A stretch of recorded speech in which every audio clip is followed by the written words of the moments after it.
seniors served by Meals on Wheels.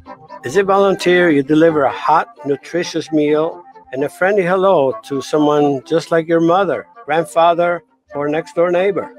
These seniors are inspiring people with incredible stories to share, and they love to see you. The smiles you get back are priceless.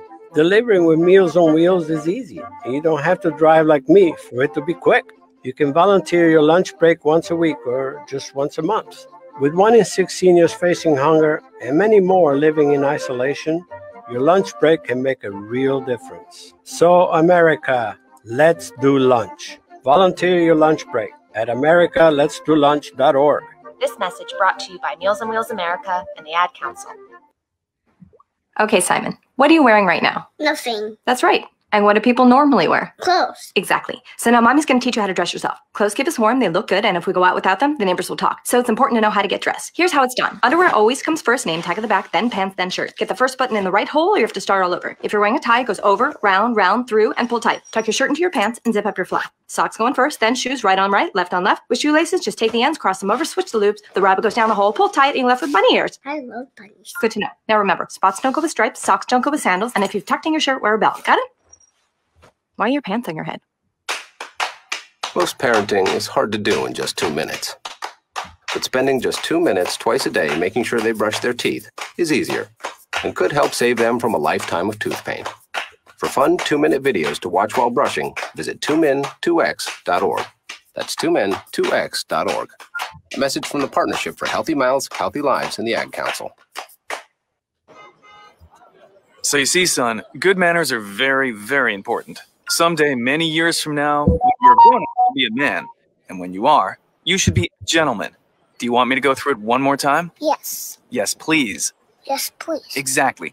Always say please, thank you, you're welcome, and excuse me. Sit up straight, hold doors open for ladies. If a door's shut, then knock first. Don't burp, don't swear, don't speak with your mouth full, don't reach across people's plates, keep your elbows off the table. What table? And don't interrupt. While we're at it, don't stare, don't use foul language, don't call people names, but do remember people's names. Always share your toys, play nice, and cover your mouth when you cough or sneeze. On the bus, give up your seat to anyone who has trouble standing bottom line. Treat others the way you'd like to be treated. Got it? Got it. And stop picking your nose. Most parenting is hard to do in just 2 minutes. But spending just 2 minutes twice a day making sure they brush their teeth is easier and could help save them from a lifetime of tooth pain. For fun 2-minute videos to watch while brushing, visit 2min2x.org. That's 2min2x.org. A message from the Partnership for Healthy Mouths, Healthy Lives, and the Ad Council. Hey, there he is. How's it going? I'm having a stroke. Are you going to shake my hand or what? I'm having a stroke. Wow, you're not even moving your arm. I'm having a stroke. Are you okay? I'm having a stroke. Your face looks weird, too. I'm having a stroke.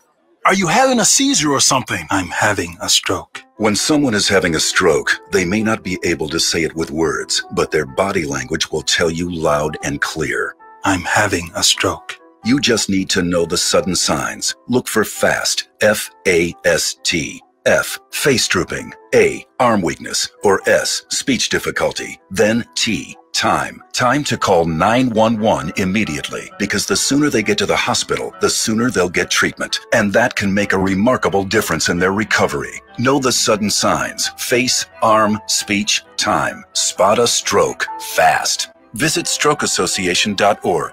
Brought to you by the American Stroke Association and the Ad Council. The average time a resume spends on an HR manager's desk is 7 seconds. And most of them are tossed aside. Now imagine if one of those resumes belonged to Yasmin, who was living in a shelter, juggling 3 jobs. I had to be resilient. That's something that you can't teach. Or if that resume was from someone who worked 12-hour shifts at the recycling company with my dad, who's 72. That taught me a work ethic that I carry with me every day. We rely so much on a resume, yet it could never tell the full story of someone. Growing up where I did, a lot of things could have gotten in the way of my goals. But I learned to push through, and that's what I bring to work every day. So maybe it's time we look beyond the resume and look to Grads of Life. Discover new ways to develop great talent that are so much more than what's on paper at gradsoflife.org. A public service announcement brought to you by Grads of Life and the Ad Council. Be fearless at MMA Long Island and Seituha Karate. Located at 28 Colt Court in Ronkonkoma, MMA Long Island is the martial arts school for you if you want to learn combat-proven techniques. Build confidence, discipline, and self-esteem while learning real martial arts to fight back against bullies, predators, and peer pressure. MMA Long Island offers group and private lessons for all ages and levels in traditional Goju-Ryu karate, MMA, and self-defense. MMA Long Island is one of Long Island's most affordable martial arts schools. There are no promotion, belt, or membership fees, and family discounts are available. All classes are taught by 7th degree black belt Sensei John Benedict with over 30 years teaching experience. So whether you want to get in the ring or protect yourself and your family, MMA Long Island can help you reach your goals. Visit MMALongIsland.com. That's MMALongIsland.com or call or text 516-381-9660. That's 516-381-9660. Do current market conditions have you nervous? Our experienced team of financial professionals at Heritage Harbor Financial Associates understands that no two investors are alike. We all have different goals, needs, and appetites for risk. That's why the one-size-fits-all approach does not work, especially when planning for retirement. At Heritage Harbor Financial Associates, we analyze your unique investment style so that you can work toward your individual retirement goals on your terms. Heritage Harbor Financial Associates can help you take steps to reach your retirement goals by providing a wide array of financial products to fit your needs, even for the risk adverse. Give us a call at 631-331-6599 to learn more or to set up an appointment with one of our financial professionals. You can also find us on the web at hhfa.org or on Facebook at facebook.com/hhfa.org. Our number again is 631-331-6599. That's 631-331-6599. Investments in stock, bonds, and mutual funds and variable annuities are not FDIC insured and are subject to fluctuation in value and market risk, including loss of principal. Heritage Harbor Financial Associates offers Securities Advisors LLC, New York, New York. Member FINRA, SIPC. Annuity and insurance products offered through AXA Network LLC.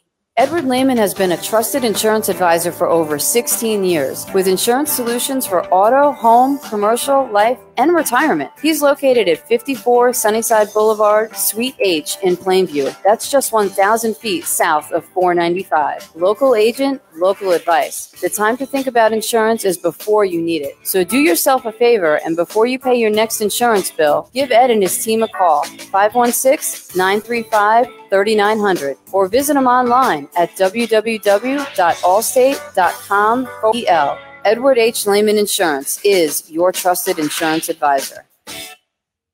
Take a look under your bed. Find stuff under there? What about jobs? No? Now try your basement. There's a pair of overalls that overall you're not so into anymore. A perfectly good laptop that hasn't sat in your lap in months. And even more stuff, but still no jobs? Well, you really have both. See, stuff is defined as household articles considered as a group. Sometimes this stuff is no longer needed. Wait, no longer needed? That can't be right. Because remember those jobs you were looking for? Those are really needed. And they're the stuff inside your stuff. Even inside that winter coat that moved with you to Phoenix.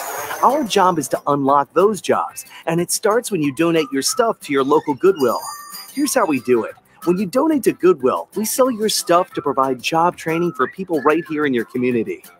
So just by teaming up with Goodwill, you help create jobs. And isn't that worth parting with the leftover guitar from your 80s cover band?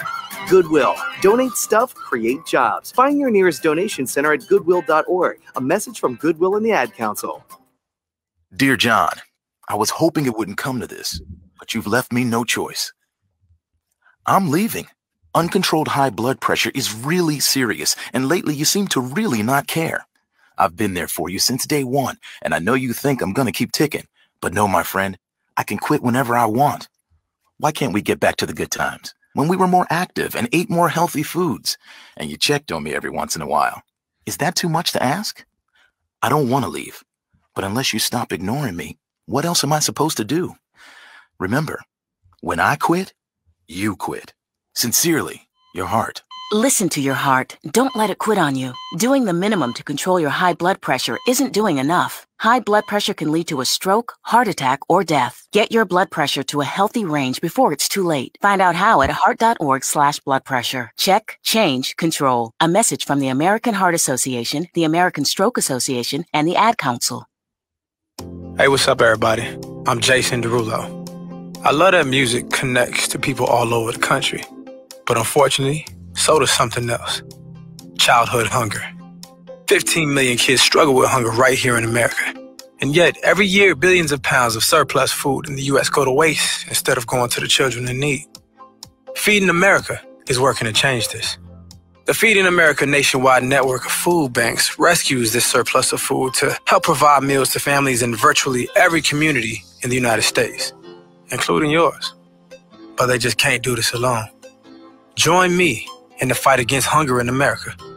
For more information on what you can do to get involved, visit feedingamerica.org. That's feedingamerica.org. Together we can solve hunger. Together, we're Feeding America. A message from Feeding America and the Ad Council. It's the Worldwide Sports Radio Network. Great moments are born from great opportunity. And that's what you have. That's what you've earned here tonight. Forget about the crowds, the size of the school, their fancy uniforms, and remember what got you here. If you put your effort and concentration into playing to your potential, to be the best that you can be, I don't care what the scoreboard says at the end of the game, in my book, we're going to be winners. On this team, we tear ourselves and everyone else around us to pieces for that inch. We claw with our fingernails for that inch because we know when we add up all those inches, that's going to make the difference between winning and losing. It's down to the wire with Errol Marks and Speedy Petey. Oh, Petey! Oh, Petey! On the Worldwide Sports Radio Network. Hello, Long Island, New York, and around the country. This is Down to the Wire. I'm your host, Errol Marks. My co-host, Mr. Speedy Petey, a.k.a. Mr. Tidy Whitey. Remember, you can listen to our show every single, Monday and Wednesday from 6 p.m. to 8 p.m. New York Eastern Time. You can call us at 631-965-4990, and you can go to our website at www.worldwidesportsradio.com. Download our app by going iOS, WWSRN, or Android, Worldwide Sports Radio Network. Speedy Petey, what's going on, man? I hope you're doing well with your trip so far. I'm been busy for the most part, really just grueling, helping my aunt, doing all the stuff for the network. That's really it. Hope you're doing well with your trip, though, so far. Hope you're enjoying yourself. Well, I wouldn't say I'm enjoying myself, but, it's life, and that's what we do. We try to move forward, not backwards. And, yes, I'm trying to get things done while I'm on my trip, on my vacation. But all in all, everything is well over here. But in other places, it hasn't been well. And, by the way, there's passing this week of Hank Aaron. We're going to get into that a little bit later. We have two very special guests. At 6:30, we'll be talking to senior host of SI and also the host of the Robin Lundberg show, Robin Lundberg. He's going to be joining us, so we're very excited about Robin joining us. And at 7:15, we'll be talking to the co-owner, content creator of Fantasy Inventions, Stephie Smalls. But by the way, and I was very excited this weekend about one thing and one thing only, that Conor McGregor got knocked out. I was very, very excited about that because maybe this will be the last time we hear from fans all over the country that have big mouths and don't shut up about this guy. I'm not saying that Conor isn't one of the greatest fighters of our era in the UFC, but this is a guy that's been very highly overrated for the last couple of years. He hasn't fought. He's fought one fight in 2.5 years. The last time he fought, he got choked out by Khabib. And then finally, he fights Poirier again this past weekend, Dustin Poirier, who he beat a couple of years ago by knocking him out. And then he got knocked out himself. So moving forward with Conor McGregor, I don't know if Conor's ever going to get in the ring again. And if he does get into the ring again, which more than likely he will, he's not the same fighter. He's just not. But this past weekend, the NFL was an exciting weekend, but it wasn't a lot of exciting outcomes. Not for me, at least, because I was not very happy about the Tampa Bay Buccaneers and Green Bay Packer game. And I want to get into that first because a lot of fans out there, a matter of fact, some people actually reached out to me. I wasn't feeling very good yesterday. I was throwing up, and I did watch the game. I wasn't very happy about the outcome of the game. The Tampa Bay Buccaneers knock off the Green Bay Packers 31-26. And, it's so funny because there are a lot of Tom Brady lovers out there, and there are Tom Brady haters. There's no question there are. I'm one of them. And I'm not going to take away that Tom Brady isn't one of the greatest quarterbacks to ever play the game, because he is. There's nothing to hide on that. This guy is going to his 10th Super Bowl. He's the first quarterback to even come close to doing that. But he's only won 6 Super Bowls out of 9 Super Bowls. Now, if he goes into this Super Bowl and he loses against the Kansas City Chiefs, which we'll get into the Kansas City Chiefs in just one moment, he will be 6-4 as a Super Bowl champion. That is not a good record when you're trying to compare him to a Joe Montana or one of the top quarterbacks of our era, the Terry Bradshaws that were 4-0 when they went to the Super Bowl. But I look at this game, and there was a lot of mistakes that the Green Bay Packers made. First of all, they couldn't hold on to the ball. Aaron Jones couldn't hold on to the ball. Supposedly, he came out of the game on concussion protocol or whatever the hell happened to him, ankle, knee, whatever they were calling. I think it was false information. I think Aaron Jones was taken out of the game because he couldn't hold on to the ball. Aaron Jones, who is going on a free agent year now, and I do not believe Green Bay will bring him back, especially the lack of playing, the lack of playing his game like we expected him to play in that championship series game against the Tampa Bay Buccaneers. Their backups played better than him. Williams played better than him. Dillon played better than him. And a guy like Jones, who's one of the best and one of the most underrated running backs in the league, which I told you he's going to have to play a big part in the Green Bay Packers winning that game against Tampa Bay, because we all know the Green Bay Packers are not very good run-stopping team. They're not. And you saw that. Leonard Fournette ran against them. Jones ran against them. They dominated the line of scrimmage, and it opened up the field for Tom Brady in the first half. What to me showed me is Tom Brady isn't the same Tom Brady he once was. He's not the same accurate passer. He's not the same playmaker that we expected to see in that game. Now, 280 yards, 3 interceptions, a couple of touchdowns is not what you call a great divisional championship game. It wasn't. And anybody that comes out and says that Tom Brady had a fantastic game, and it's so funny because I listened to CBS at the end of the game, and you listen to Boomer Esiason, you listen to Phil Simms saying, oh, Tom Brady did it again. Tom Brady did it again. And I'm making fun of his accent because he didn't do it again. Anything, he almost cost them the game. And it was really Aaron Rodgers, when he had the opportunities and the chances of intercepting the ball the way they did in the second half of the game, you would expect them to score. You would expect them to get touchdowns. Well, they got 6 points out of the 2 or 3 interceptions they had in the second half of the game. You can't win games by doing that. So, and the Green Bay Packers, and I'll say this again, the Green Bay Packers offensive line was absolutely horrendous. They were horrendous. When you talk about Tom Brady and what Tom Brady has done over the last couple of years, and you see what he has done, you need a good offensive line to protect the quarterback. Well, honestly, it didn't show that. So, Speedy, before I get into my crazy attack to Tom Brady, because everybody thinks that Tom Brady is the greatest, what did you think of the game?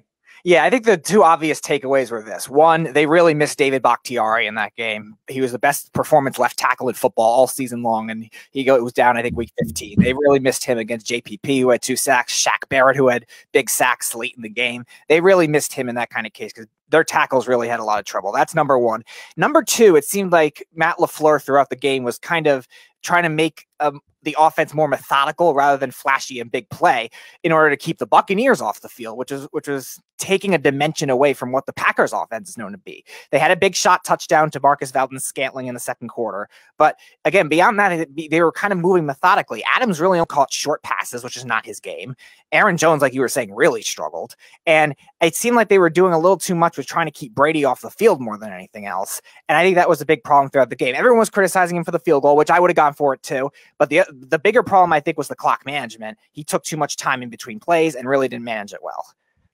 Yeah, and you want to know something?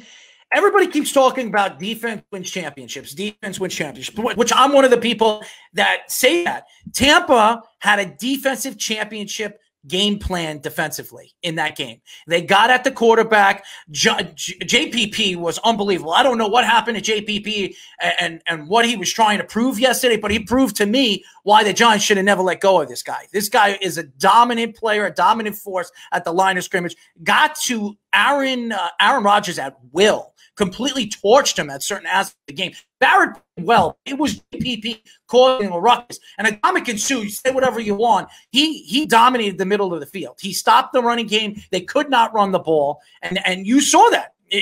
Ndamukong Suh was stopping any running back that was running up the middle. And you saw the difference in the defense to offensive game. Now, Aaron Rodgers, who had a good game. Everybody keeps saying, well, Aaron Rodgers didn't make the plays at the end of the game. He didn't make plays at the end of the game.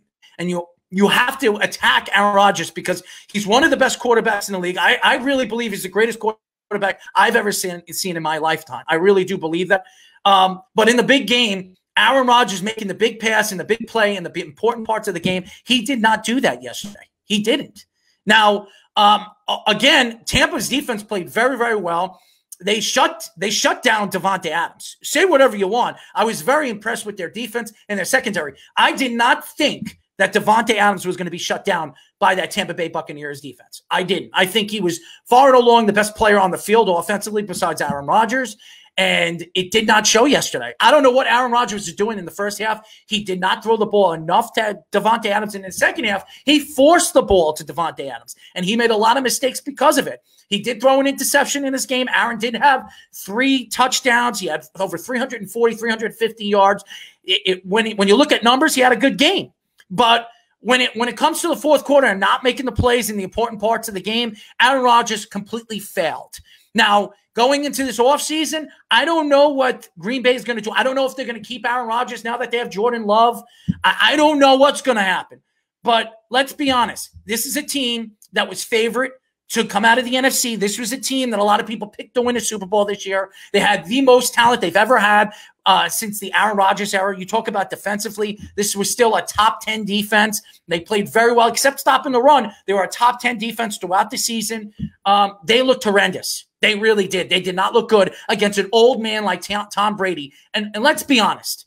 Tom Brady he didn't have a great game.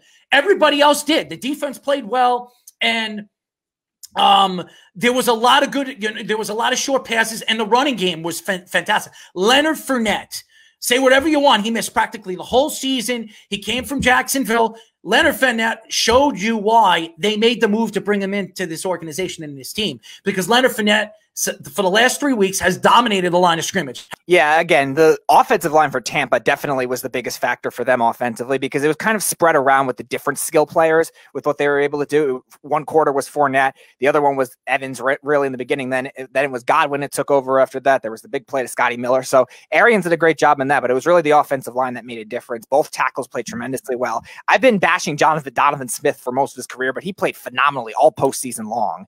And defensively for Tampa, they really did a nice job. I still put most of the blame for Adams on LaFleur, because I really think they were using him short way too much in that aspect of it. And you're right, the Packers defensive play calling, I don't know what they were doing, especially on third down. It seemed like they were only rushing 3 a lot of the times. When Tampa's line was playing that well, you really have to do something different, and they really didn't. Yeah, and then we go to the second game of the week, the second game of Sunday, the AFC title game. And Kansas City fell behind against the Buffalo Bills 9-0 early in the game. It looked like Josh Allen was absolutely dominating. He was playing very, very well early in the game. They were running the ball very, very well. And then all of a sudden, I don't know what happened. A switch. Patrick Mahomes went, I don't know what he did. He was showing his underwear. I have no idea what Patrick Mahomes was doing.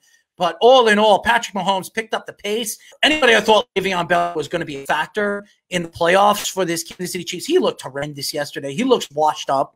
I think the Jets had every thought to get rid of Le'Veon Bell, because Le'Veon Bell just hasn't looked good. Ever since he's come to this team, the Kansas City Chiefs, everybody thought he was going to open up the field for them. They were going to use him as another wide receiver. He just hasn't been the same fast running back that we remembered him with the Pittsburgh Steelers. Maybe it was because of the offensive line. Maybe it was because of all the talented wide receivers they had with the Antonio Browns and the players that they've had, the Bryants of the world, that can actually make plays and open up the field for the running game. I don't know what happened to him, but Le'Veon Bell did not look good. And the wide receiving core of this Kansas City Chiefs, Travis Kelce was unbelievable yesterday. Absolutely unbelievable. This is why everybody has said that he is the best tight end in the league. I think you can argue points with him and George Kittle. I think he's the best all-around tight end in the league in Travis Kelce, and I think the best offensive wide receiver tight end in the league is George Kittle. But you've seen the difference. Both players, last year Kittle's was in the Super Bowl. This year you have Travis Kelce in the Super Bowl. Both of them won the Super Bowl last year. And you see the difference, how important the tight end position is in the NFL when you have a top-end wide receiver tight end that can make plays in the open field, who's as fast as a wide receiver. He's big and he's strong, and he can block like Travis Kelce. And we all know what Hill can do. Hill is an unbelievable open field runner. And you saw that yesterday. As soon as he found a seam, you couldn't stop him. You really could. And the defense, Kansas City Chiefs, I am not a Spagnuolo fan. I never was. I never like his defense. I don't like his all-out blitz type of defense. But it works. It really does. Jones played very, very well. They torched Josh Allen in the second half. Josh Allen just got scared and behind the line of scrimmage. And Josh Allen ran the ball very, very well. I think he had 88 yards running. He ran the ball, but he couldn't throw the ball in the open field. And you talk about the Honey Badger. You see how important he is to the defense and what this Kansas City Chiefs team stands for.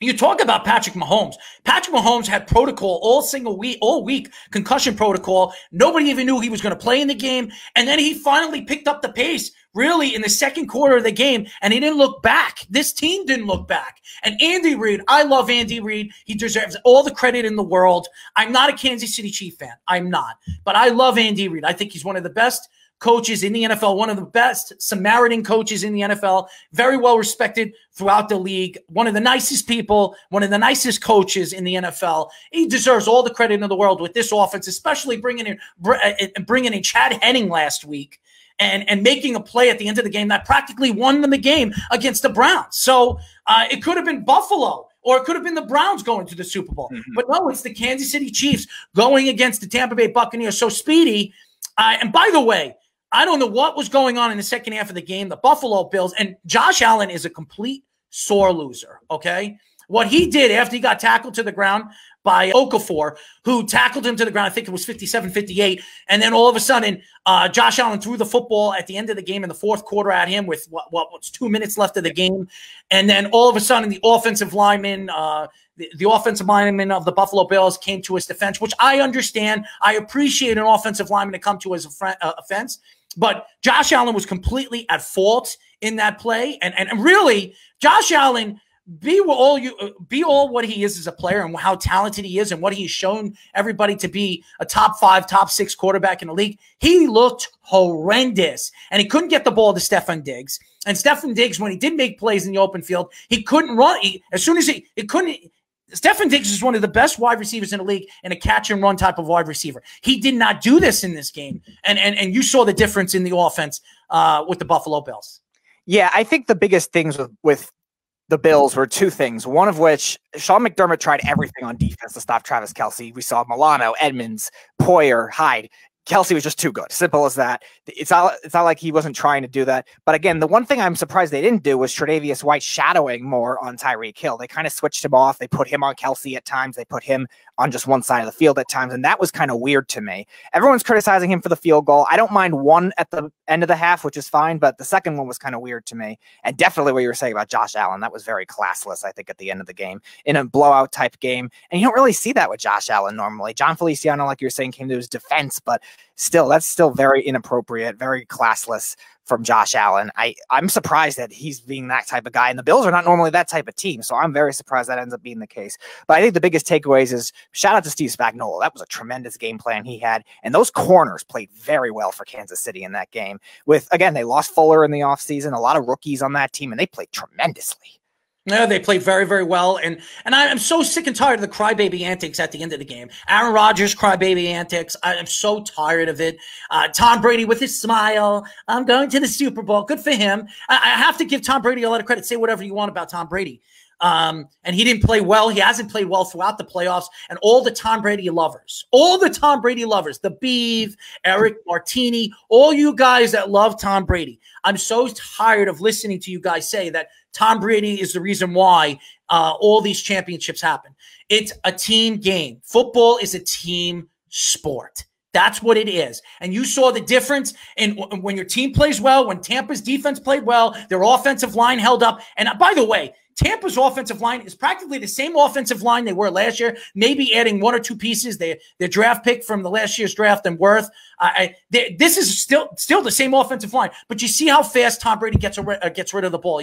Has one of the fastest releases in the NFL. And you see the difference in the game and with Jameis Winston, who holds on the ball in the pocket, and then Tom Brady, who could sit in the pocket and make plays 3 seconds, 2 seconds, and releasing the ball. So you see the difference in the talent in the way they play. So, and also the Buffalo Bills, even at the end of the game, the excuses that you heard, I love McDermott. McDermott is a good coach, very well-respected coach. He pretty much the Kansas City earned their stripes. They played hard, and they played better than we did. We made a lot of mistakes, and that's why we didn't win. But some of the players, Josh Allen with the excuses, and some of the offensive linemen that were interviewed yesterday, which I got an opportunity to read some of the things that they said, saying that the Kansas City Chiefs were talking and cheap shots. The only people that I saw had cheap shots in the game, the only team that had cheap shots in that game were the Buffalo Bills. They should be ashamed of themselves on what they did. They completely show for a season of fantastic play, and Buffalo Bills shows you why they're an up-and-coming team and one of the best young teams in the NFL. To go into an AFC title game and absolutely embarrass yourself the way they did, they should be ashamed of themselves. It was absolutely disgraceful. As far as going into the offseason and what Buffalo needs to do, well, it's pretty obvious what Buffalo needs to do. They need to find themselves a running game. That's what they need to do. They have had problems all year running the ball. They could not run against this Kansas City Chiefs team, by the way, is not a good run-stopping team. And they absolutely stuffed the Buffalo Bills running game. And Stefan Diggs, you cannot win with one-star wide receiver. We've seen this year in and year out. Look at the Green Bay Packers with Devontae Adams. They should have drafted another wide receiver this past offseason. They did not help Aaron Rodgers out. Devontae Adams is the only wide receiver that has any thought in anybody's mind to be any good on that offensive side of the ball. And by the way, Aaron Jones, who expected a big contract in the offseason, well, you're not getting it, bud. You're not getting it. Not from them, not from Green Bay. You absolutely hurt yourself in the free agency market, and you saw the difference in the game. I've said this over and over and over again. If you have a great running game and you have a great defense, you're going to win championships. And the two teams that are going to the Super Bowl, the Kansas City Chiefs in the AFC title game, they could run the ball and they could play defense. You saw what they can do in the defensive side of the ball in Steve Spagnuolo. Like I said, I'm not a big fan of his defense, but he had a great game plan and he shut down Josh Allen and that offensive line and that offense. And then going into the Green Bay Packer game, the defense was the absolute most important part of that game. Tampa absolutely abused Aaron Rodgers. I think he got sacked 9 times in the game. He got abused behind the line of scrimmage. The offensive line could not protect him. And I think that this is going to be a great Super Bowl in 2 weeks. I really do. Kansas City against Tampa. Old Tudor against new super. I say old Tudor because old teacher against new superstar. You have the battle of two really great quarterbacks. One that's going to be one of the greatest quarterbacks and a Hall of Famer, and the other one that's an up-and-coming superstar. He is a superstar and one of the best quarterbacks in the NFL. So I'm very, very excited in 2 weeks. And hopefully Kansas City comes out on top. I do not want to see Tom Brady come down with another championship with the Tampa Bay Buccaneers. Because honestly, even though Tom Brady has not had a good playoff run, if Tom Brady wins another Super Bowl, I can't really put Tom Brady down. I can't say that Tom Brady isn't one of the greatest or isn't the greatest quarterback to ever play the game. That's 7 Super Bowls in 10 tries. You're 7-3. But if you go and you lose in the Super Bowl, you're 6-4. And 7-3 is a lot better record than 6-4.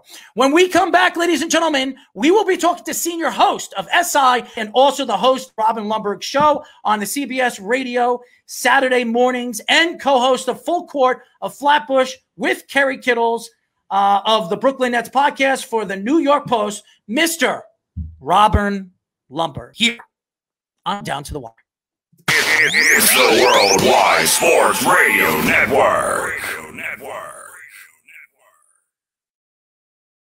Be fearless at MMA Long Island and Seituha Karate. Located at 28 Colt Court in Ronkonkoma, MMA Long Island is the martial arts school for you if you want to learn combat-proven techniques, build confidence, discipline, and self-esteem while learning real martial arts to fight back against bullies, predators, and peer pressure. MMA Long Island offers group and private lessons for all ages and levels in traditional Goju-Ryu Karate, MMA, and self-defense. MMA Long Island is one of Long Island's most affordable martial arts schools. There are no promotion, belt, or membership fees, and family discounts are available. All classes are taught by 7th degree black belt Sensei John Benedict with over 30 years teaching experience.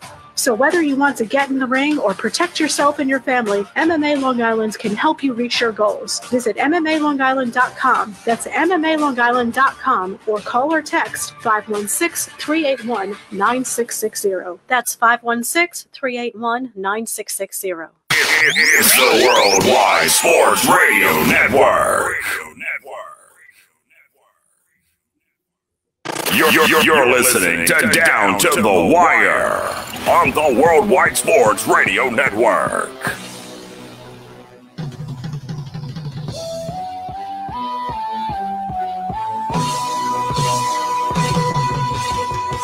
DJ Speedy, with all the music that you pick this song.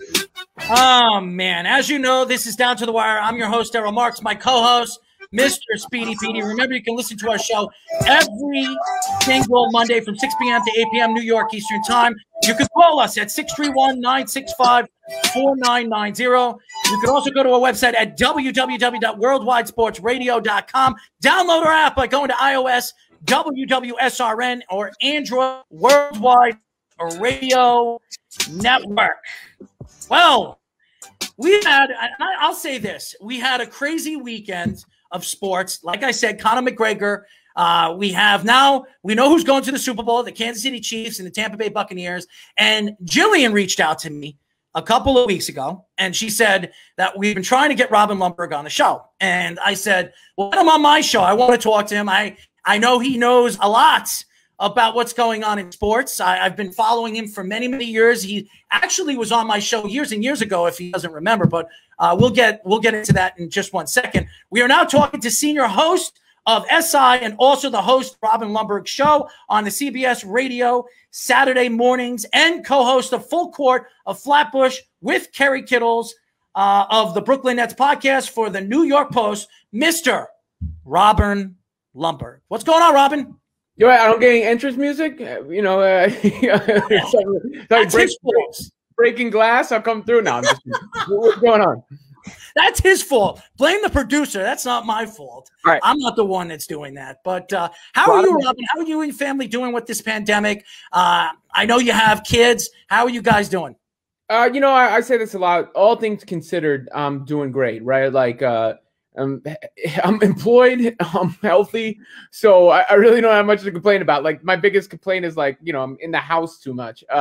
We all are dealing with it in some degree or another, but fortunate to be doing all right. Well, you're very, very busy. I can see that. I mean, you have podcasts. You're on CBS Sports on Saturday. I mean, you're great. I've followed you for years. I mean, it's amazing what you've been doing right now in the sports world as a broadcaster, as an analyst, and everything that you've been doing. Is there anything that's really stuck out to you over the last couple of years in the growth of your career? Is there anything that really peaks out to you on what you've been doing?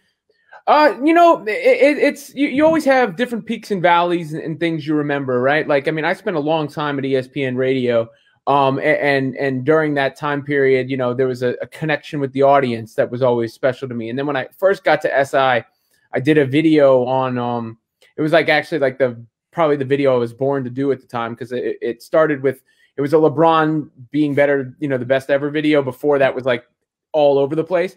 And I started it with a Jay-Z quote, and anybody who knows me knows I'm a huge Hove fan. It was like, Hove got slow, but he's no big in pop, but he's close. How am I supposed to win when you got me chasing ghosts? And that thing did like 10 million views or something like that.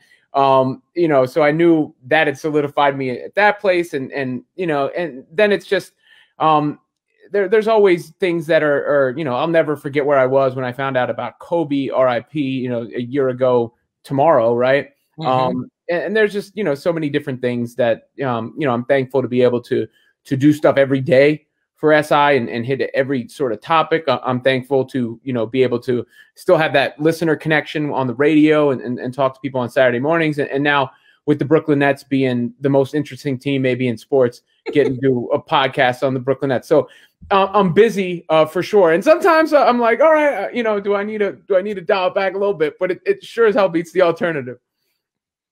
So Errol was bringing it up earlier about Tom Brady and where he ranks among the greatest quarterbacks. And you actually posted a video about 2 hours ago saying that you think Tom Brady is the greatest quarterback, but not the greatest athlete of all time. So go through what you were referencing in that, and maybe how many athletes you would take over him when it comes to all time, or which specific ones, I guess. Okay, let's start with the quarterback aspect of it. I mean, I think clearly he has defined himself as the greatest of all time. You really you might not like it, but you can't really argue against it. I think the only person who has an argument is future Patrick Mahomes.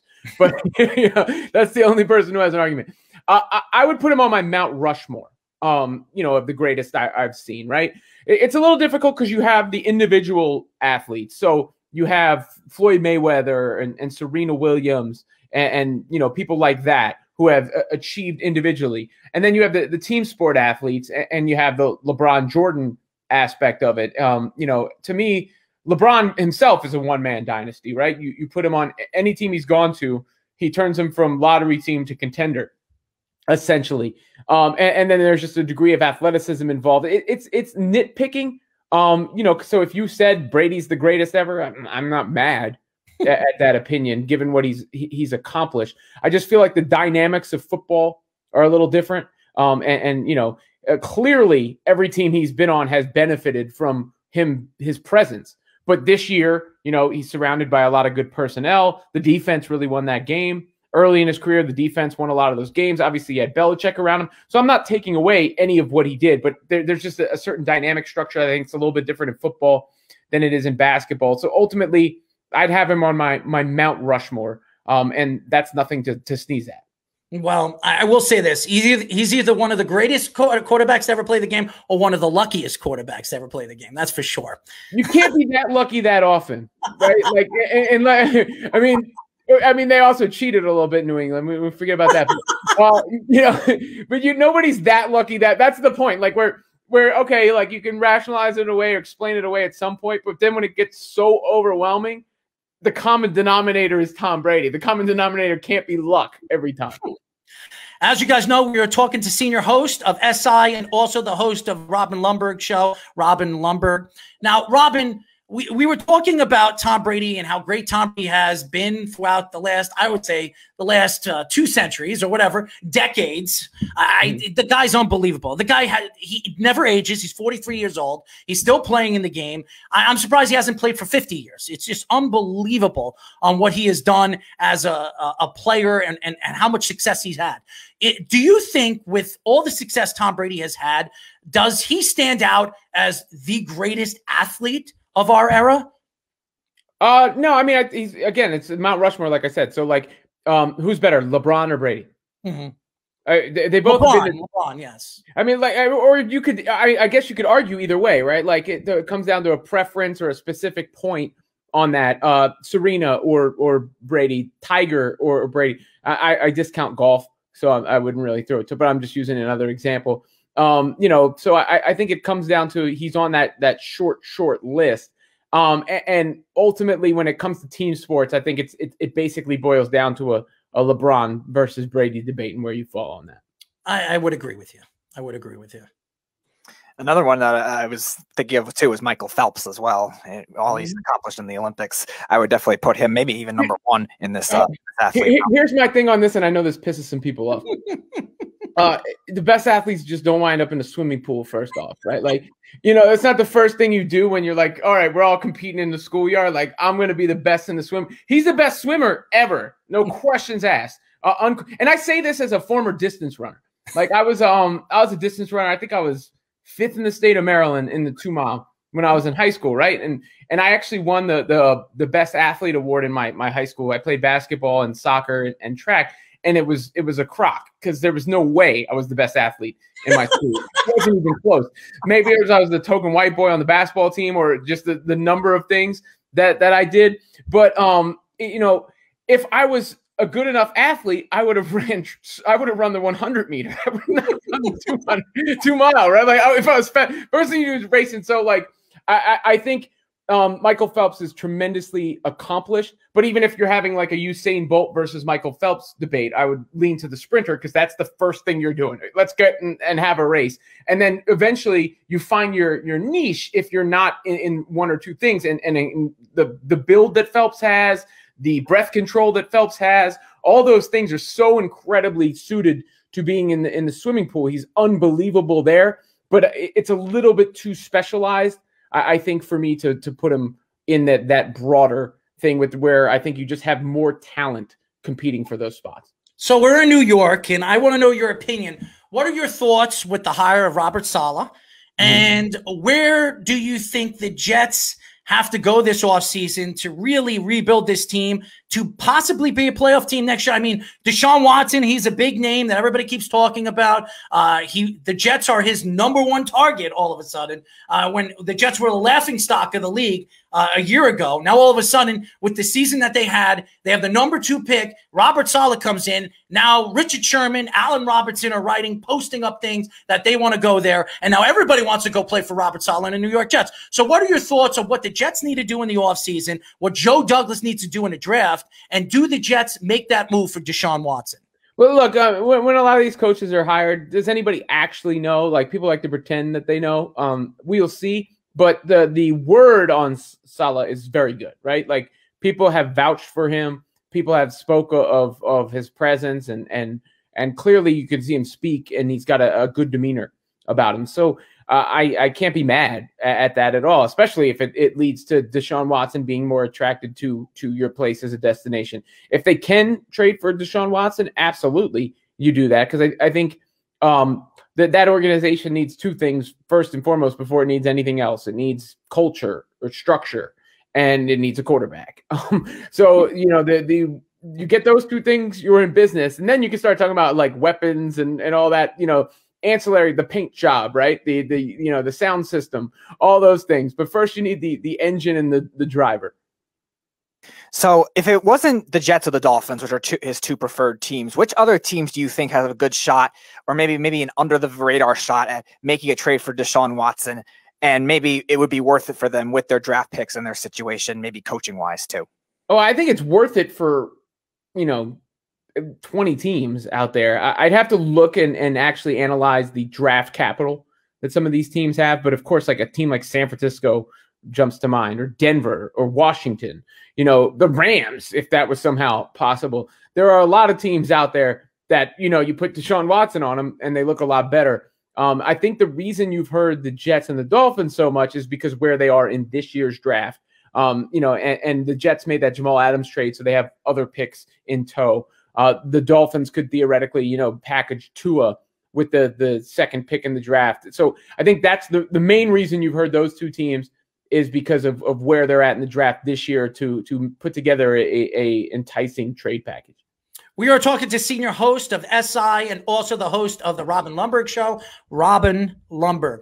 Now, Robin, now we're getting on to baseball. We're moving on to baseball. The New York Mets make a trade for Francisco Lindor, Carrasco. Everybody thought they lost out on Springer and Brad Hand.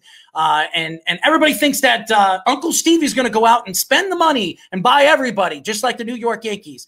Are you surprised that the Mets haven't made any other big moves yet?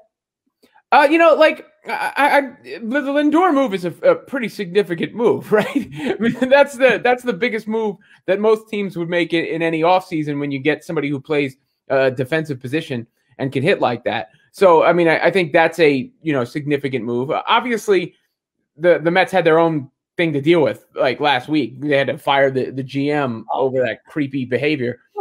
So that might actually put you a little bit behind for a second, because you have to think about the actual ramifications of that. That was the guy running the day-to-day. You're dealing with that. You got to get him out of the way. But I think, like I referenced it before with quarterbacks and culture. I always say that the two most important things you can have as a fan base are, one, belief in your organization, and two, like the people running it. Two is a transcendent talent.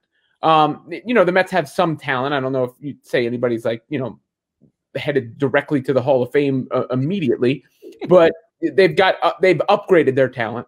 Mm-hmm. And, Cohen now in lieu of the Wilpons has to make you feel pretty good overall. So what about just the overall market with baseball? We've seen it a lot where these players are signing later. They're signing for less than we initially thought. I mean, some of it is the pandemic. They've lost a lot of money. But are you surprised that this trend is still continuing, even going back to even the last 3 years? And how long do you think it will continue? Maybe these players struggling to get the contracts they want. Well, I think what happened is it all got set out of whack, right? By some of those deals that you got thrown on, people signing 50-year deals with, and so that set what the market was. And then people didn't want to hit that market. But you also have agents who are pushing for their player to hit that market. So I think that's probably some of the delay is the market correcting itself. And that takes a little bit of time to actually iron out. But still, even with the delays at times, you see guys, once they do eventually sign, they're still winding up with fairly, handsome deals.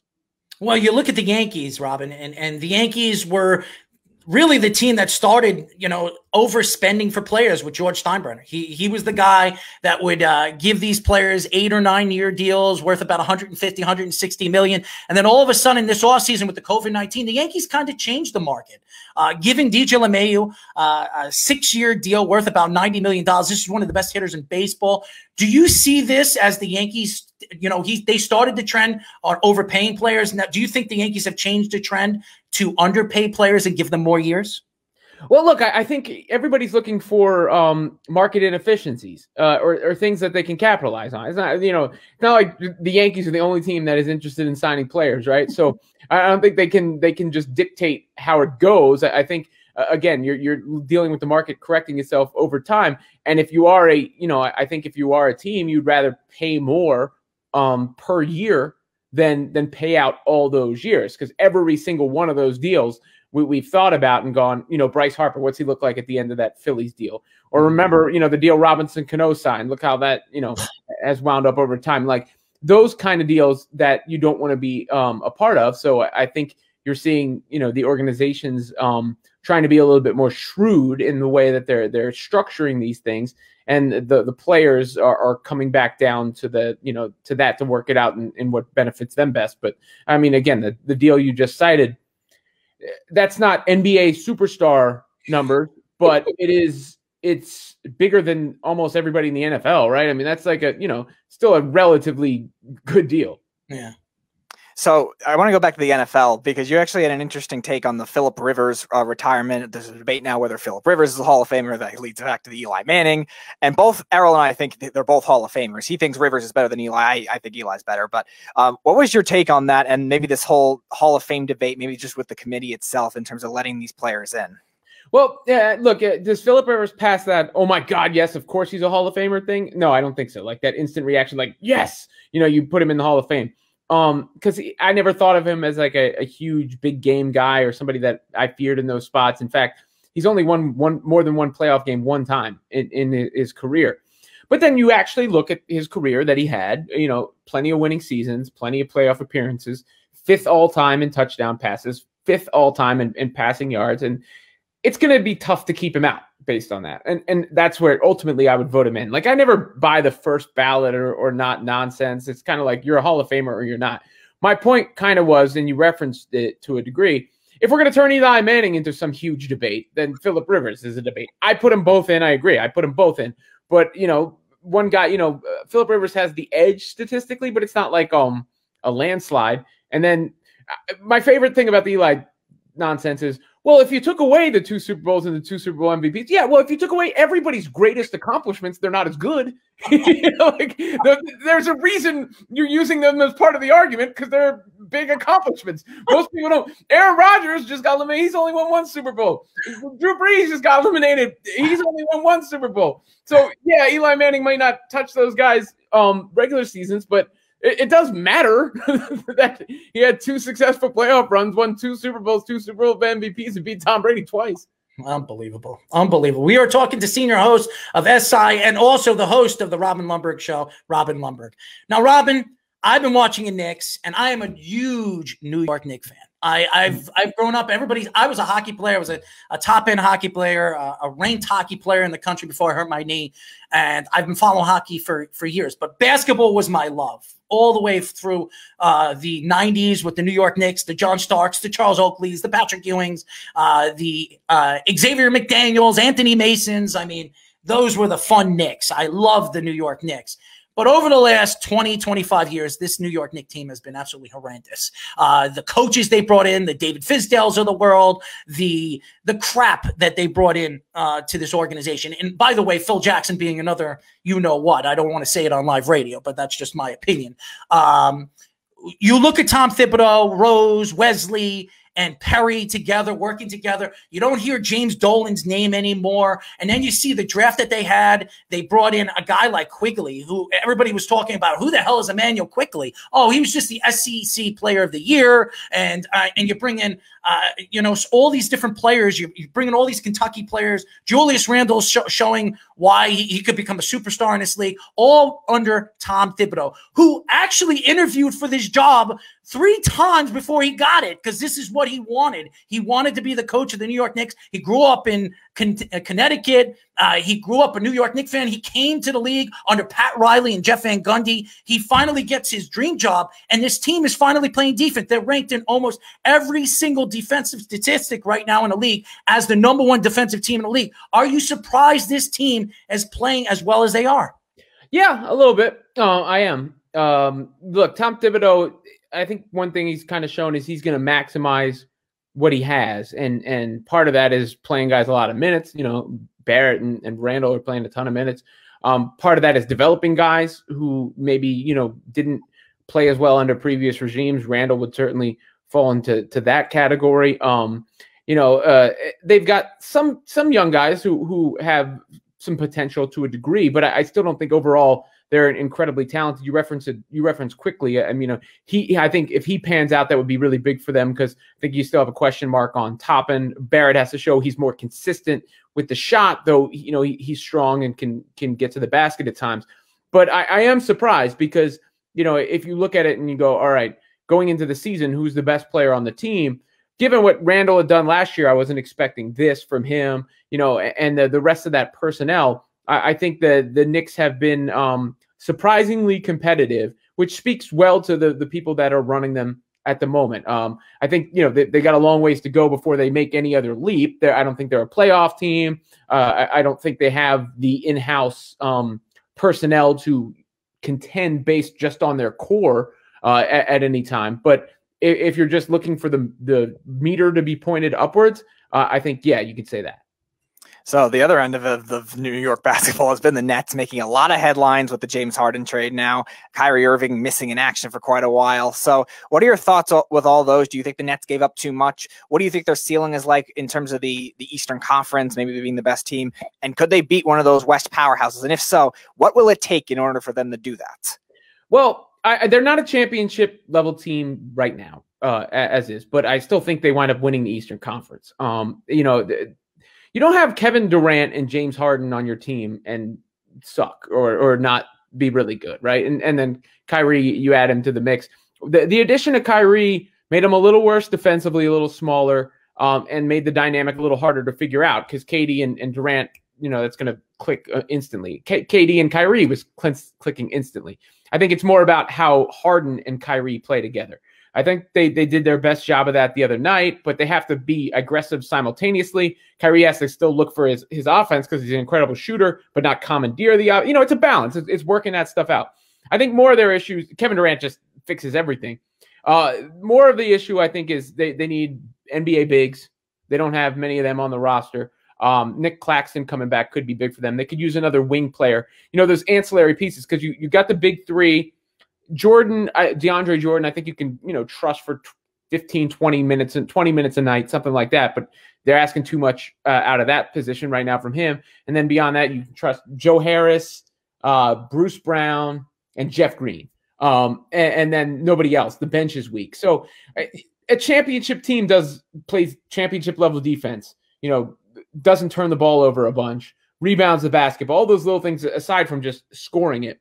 And the Lakers, until proven otherwise, the Lakers are the overwhelming favorites because of, LeBron and AD, and then what they've already proven they do as a team, as a unit, with their depth.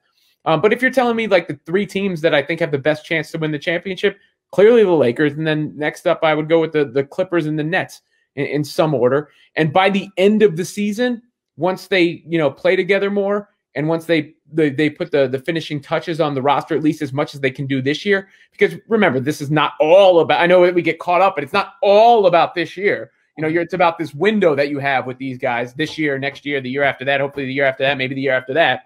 But by the end of it, I think, it would be a little bit of a disappointment if they don't at least win the East.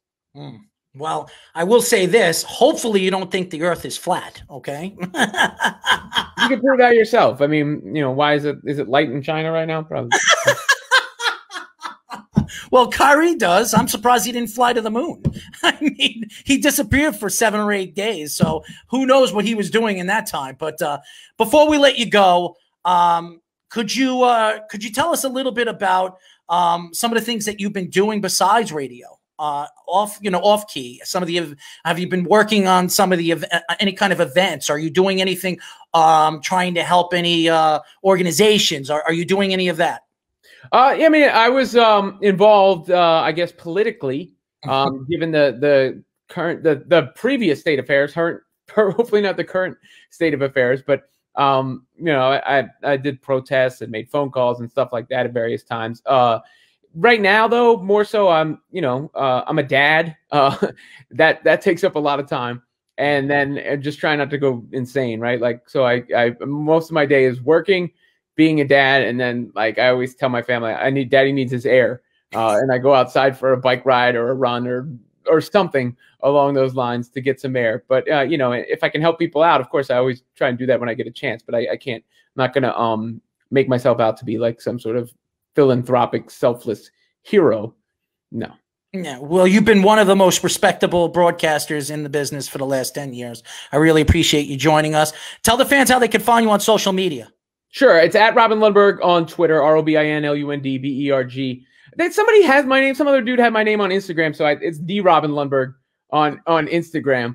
I'm Facebook on my name, and you can check out, SI.com, Sports Illustrated YouTube page, their Twitter, SI Now, for videos during the day, CBS Sports Radio Saturday mornings, and Full Court on Flatbush, which is a podcast on the Brooklyn Nets from the New York Post. Well, tell Kerry Kittles I was a big fan of his growing up. We're at the Brooklyn Nets. I followed him when he played college ball. One of the best three-point shooters I've ever seen in college basketball. So Kerry Kittles, who is very well respected around the league and basketball. I really appreciate you, Robin, for joining us. No problem, guys. Have a good one. Robin Lundberg, ladies and gentlemen. Very, very nice guy. Very professional. Gave us some good insight with all the New York sports. And he's a very special guy when it comes to broadcasting and sports radio. He's been unbelievable for some of the growth of some. When you watch ESPN, all those years listening to Robin Lundberg late at night on ESPN, and then finally CBS, took him on, and SI. I mean, he has been very successful for the little bit of time that he's been on radio. So Robin Lundberg is a special, special person in the business in New York sports radio, and I was very excited to get him on. So. Great interview, too. Great interview. Gave us some good insight on what he thought about what's going on with the Nets, the Knicks, some football. I didn't really want to talk more about Kansas City because I think he pretty much said it himself. Patrick Mahomes, he's the next big superstar in the league. And he's, you can't really argue what Tom Brady is. I disagree with him. I don't think Tom Brady is the greatest quarterback to ever play the game. I think that Tom Brady is one of the top 5 best quarterbacks of all time. So, and if he wins a Super Bowl, even if it's not because of him, you can't argue that Tom Brady isn't the greatest quarterback of all time, because then you're 7-3 in the Super Bowl. I mean, there's no quarterbacks ever won 6 Super Bowls. Okay, if he wins 7 and he only has 3 losses in the Super Bowl and 2 of them against the New York Giants and 1 against Philadelphia, you can't really argue the point. But if he loses and he goes 6-4 in the Super Bowl, that's not a good record in my eyes. When you're in the playoff, when you've been in the Super Bowl 10 times and you only have 6 championships. Okay, that's just me. It's interesting as well. What is the argument going to be if he plays well and loses too? I mean, still people are thinking of it as the grace. He hasn't played well all playoff long, Speedy. Has he looked good? The only game that he looked good was against the terrible Redskins. Okay, and he didn't even look good in that game. He got outclassed by a third-string quarterback on the other side. I will say this though. I think 2 of the interceptions that he threw against the Packers were not solely on him either. That third one was terrible. That looked like a Jay Cutler throw, but the other 2 weren't really on him as much. You're right. I don't think it was great, but I mean, it was still good. He was still a big factor when, again, the running game only took a while to get going and stuff like that though, too. So that's the other dilemma you got to look at, but it's amazing to see you finally actually admit there is a chance that he might be the greatest of all time at some point. Well, if he wins the Super Bowl, even if it's not because of him, and there's a good chance he could win because they just lost Fisher. He's out for the Super Bowl. He tore his Achilles. I mean, they lost another offensive lineman, one of the guards. I mean, when you look at the big picture, going into this game, the way Tampa played defensively with Barrett and JPP, they're going to dominate the line of scrimmage without the left tackle and Fisher, who's one of the best left tackles in the league. He's been one of the best left tackles in the league, and losing that backbone type of player, those type of players going into a Super Bowl game. So it doesn't bode well for Kansas City going into the game. Patrick Mahomes is going to be running a lot and maybe for dear life. Okay, because JPP. I've been very impressed with Jason Pierre-Paul. I don't care what anybody says. Jason Pierre-Paul is a borderline Hall of Famer. I mean, this guy blew his fingers off. Okay, he lost 2 of his 5 fingers on his tackle hand, whatever, his lead hand in the dirt, and he's still a Pro Bowl, All-Pro player. He's dominated the last 2 weeks against 2 really good offensive lines. Okay, not bad offensive lines, top 10 offensive lines. He had 2.5 sacks yesterday. I mean, you want to ask me who the defensive player of the playoffs has been? It's Jason Pierre-Paul.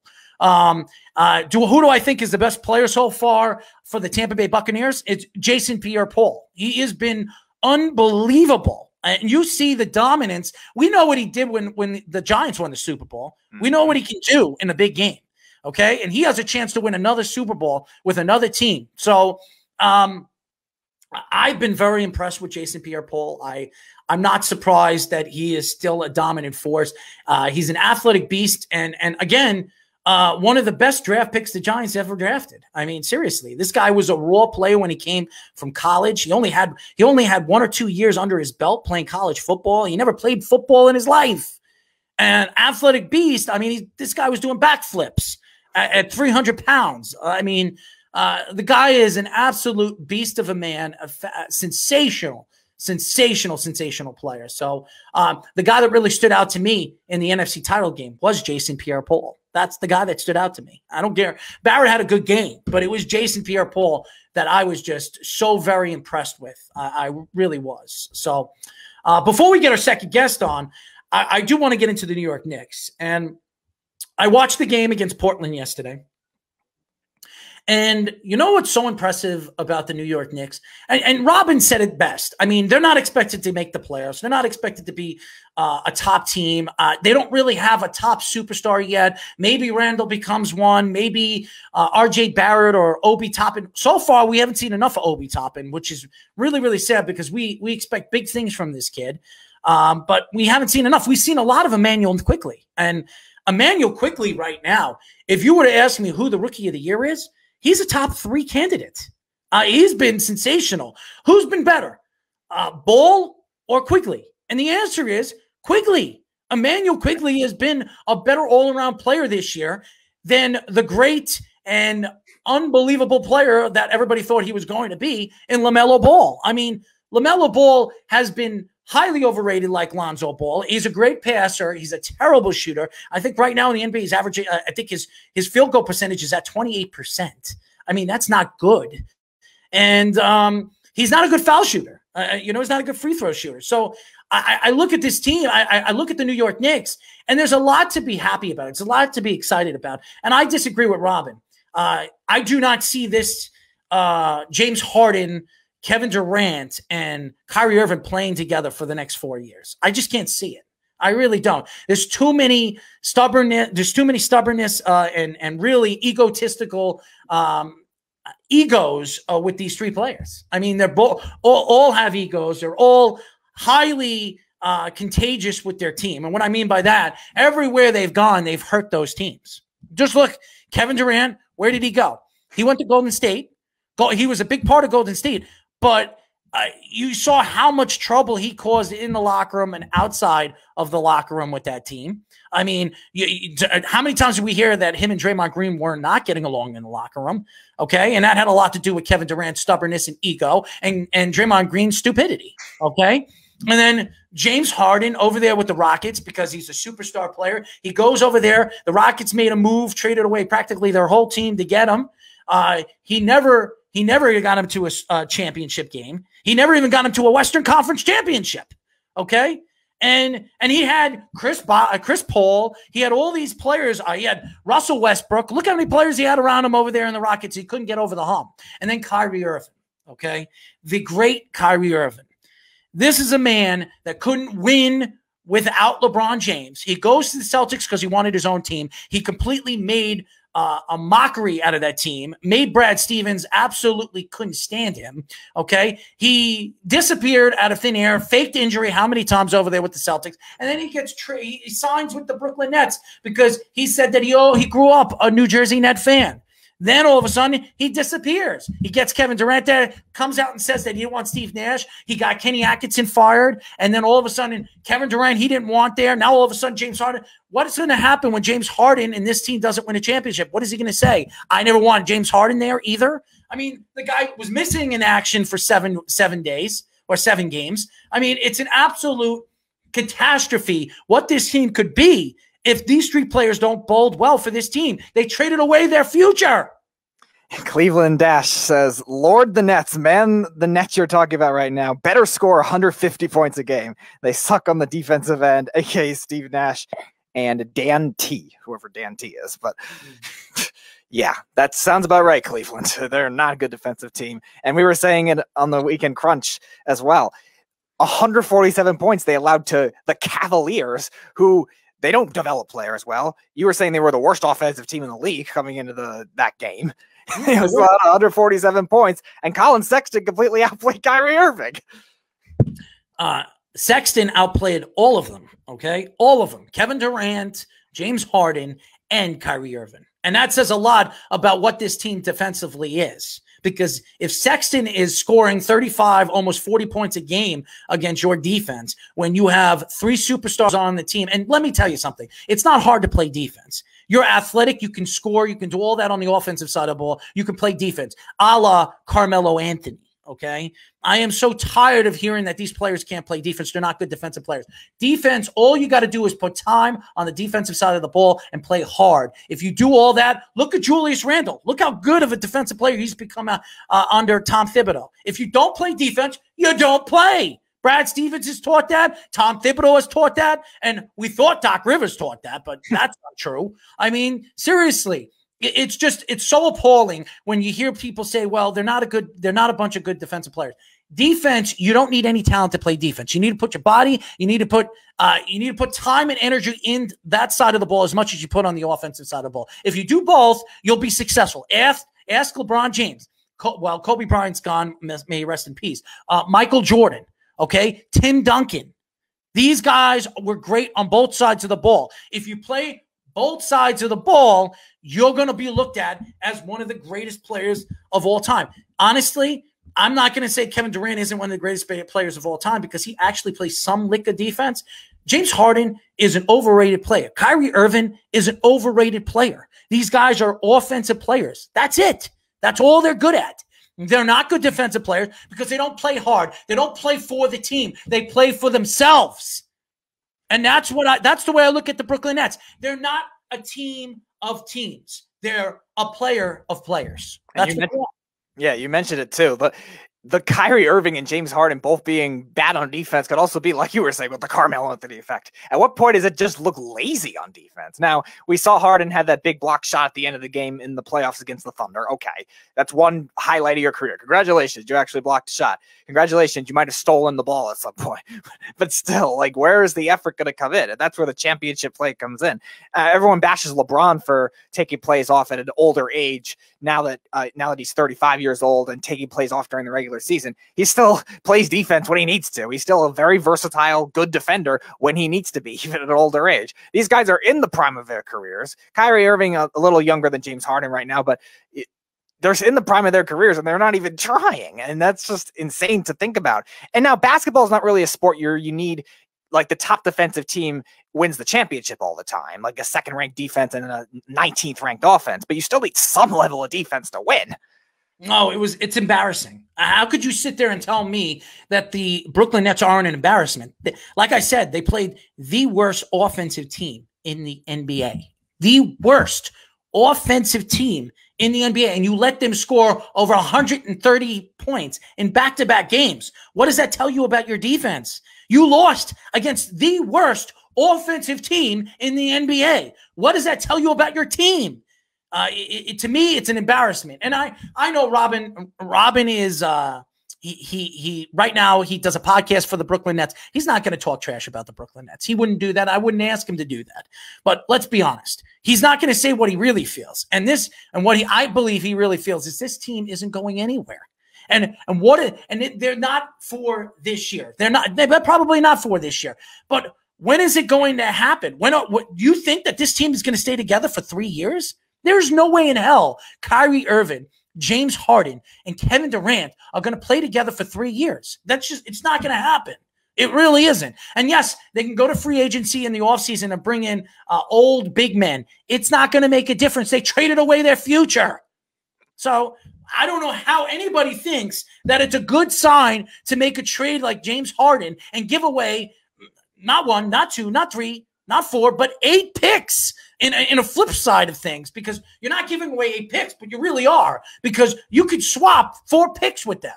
So it doesn't bode well for the Brooklyn Nets. One question before we go to break. How many championships do you think it would take for them to actually say, all right, this trade was worth it? 2. Has to be 2? 2. You can't trade away 8 years worth of picks. You gave up Karis LeVert, who's a 26-year-old young player who's going to be, I still think, is a superstar in this league. He's going to get his opportunity whenever. And by the way, shout out to Karis LeVert. I mean, thank God he got traded, because if he didn't get traded, he could be dead today. I mean, seriously, they found an abscess on his kidney. I mean, who knows what it could have caused in the future for him. So thank God, Karis LeVert, that was caught from from the Indiana Pacers doctors. So shout out to Karis LeVert. But Karis LeVert is a great young player. And then you have Jared Allen, who's one of the most underrated power forwards in the league. And I'm not a big, as you know, I'm not a big Jared Allen fan. I've never was. But what he has done so far as a young player has been sensational. And the Brooklyn Nets trading him, that's 2 first-round draft picks you traded, and the other 4, and a flop of picks for the next 8 years. That doesn't make any sense. It doesn't bode well for the Brooklyn Nets if they don't win a championship or 2. So there you go. When we come back, we will be talking to the owner and content creator of Fantasy Intervention, Stephie Smalls, here on Below the Mic. I mean, down to the wire. It's always back and forth, but down to the wire here on the Worldwide Sports Radio Network. You're listening to the Worldwide Sports Radio Network.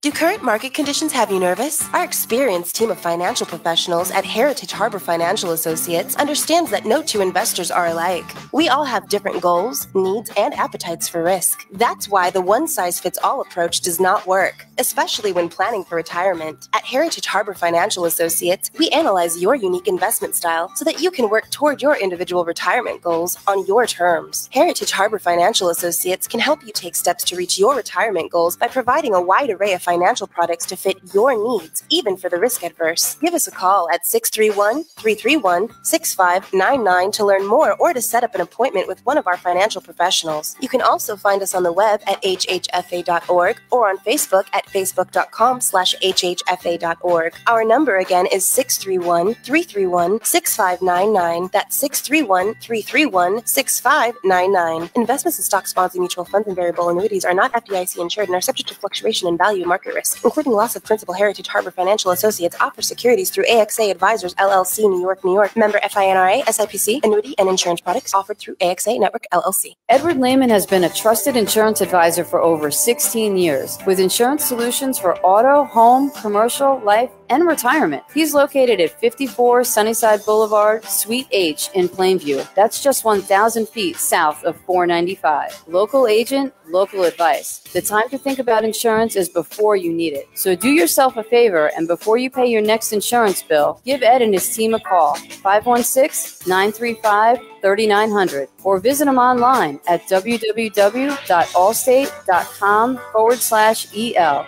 Edward H. Lehman Insurance is your trusted insurance advisor. It's the Worldwide Sports Radio Network. You're listening to Down to the Wire on the Worldwide Sports Radio Network.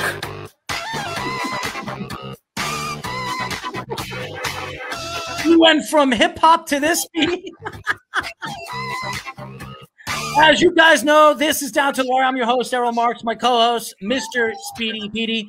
Remember, you can call us at 631-965-4990. You can go to our website at www.worldwidesportsradio.com. You can also go to our app, iOS, WWSRN, or Android, Worldwide Sports Radio Network, for all the fans, as you know.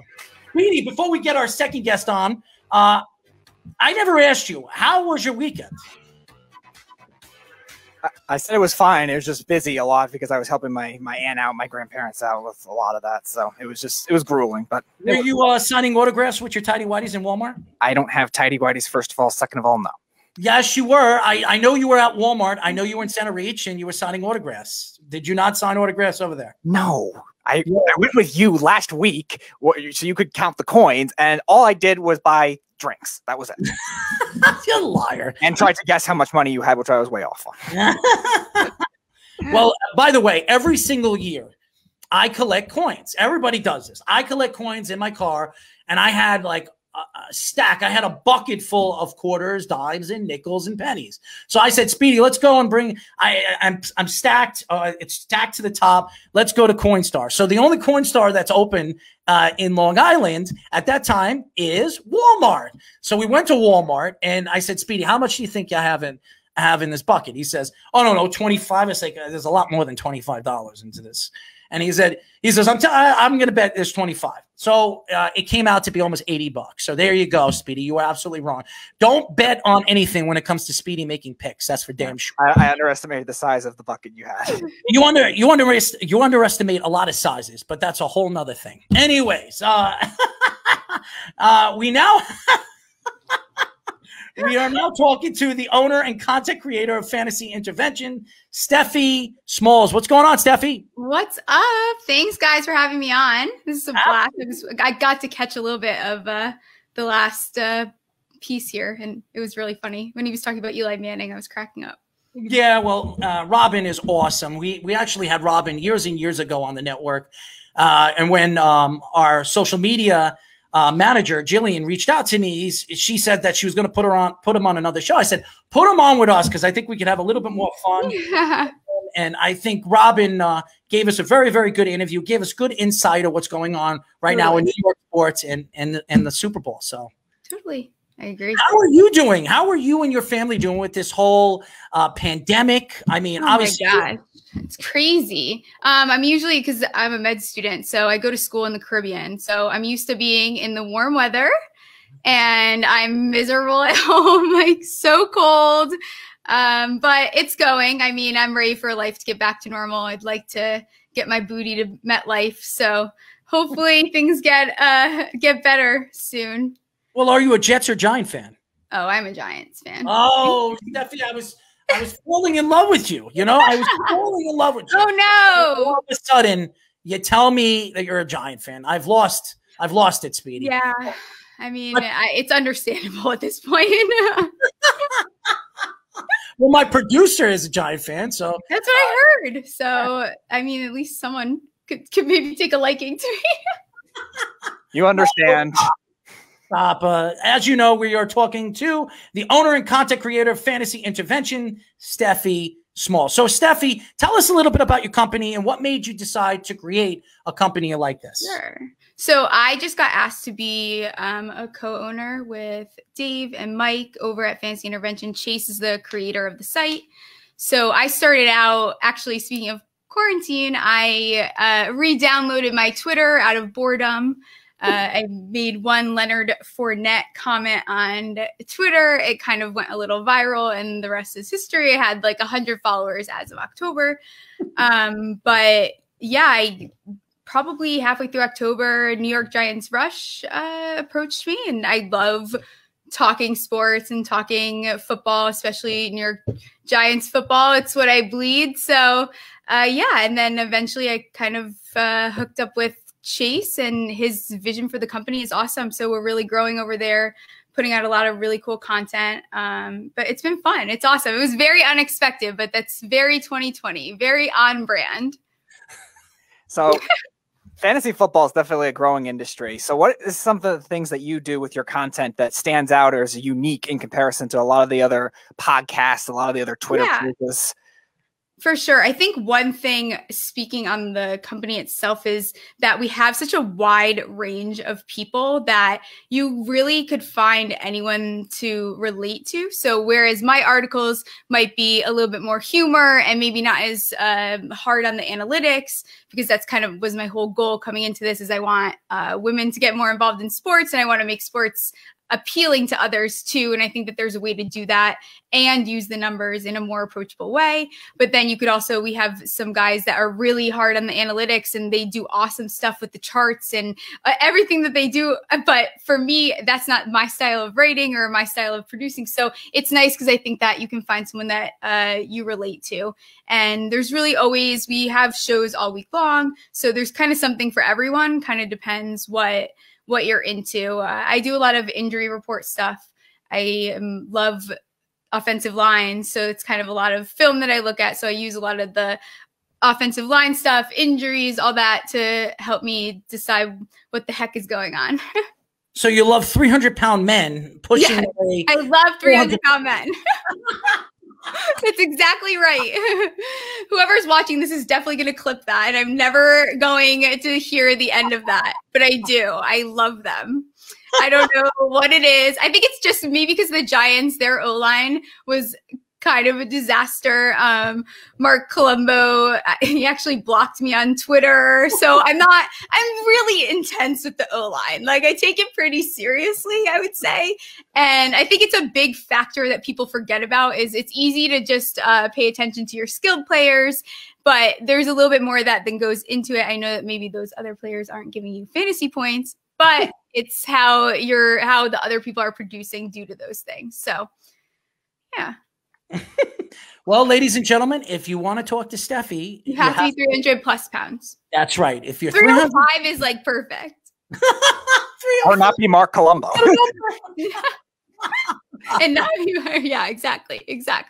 Well, it's funny that you say 305 because if me and Speedy were together in weight, we'd be about 305 pounds. Wow, perfect. See, my math isn't that bad. My analytics are pretty good. We are now talking to the co-owner and content creator of Fantasy Intervention, Stephie Smalls. So, Steph, we are watching the Super Bowl. I mean, not Super Bowl. We're watching the AFC and NFC title game yesterday, and familiar names are going to the Super Bowl this year. You have Patrick Mahomes, that was there last year, who won the Super Bowl, arguably the best quarterback in the NFL, and Tom Brady, who has been one of the most overrated quarterbacks in my lifetime, I believe, one of the most overrated quarterbacks, comes from the New England Patriots. I think it's all about scheme and system. I don't care what anybody says. I've always believed that. And Tom Brady having, to me, not the greatest playoff run to the Super Bowl, but enough to get the team over the hump to the Super Bowl. Are you surprised that Tom Brady is heading to the Super Bowl with the Tampa Bay Buccaneers? I honestly am. I think that is I don't know if it's the Giants fan of me too, that anytime it's Tom Brady, I'm like, nope, that's not it. That's not going to happen. Tom Brady, so I think part of it is being a Giants fan. I am a little bit biased, but I am a little surprised. I think that with the way the Bucs have run their offense throughout the season before Antonio Brown kind of got hot, is there was a lot of, you never really knew who was going to get the ball, who was going to have that many targets. So I thought for a while their scheme was just kind of getting them by.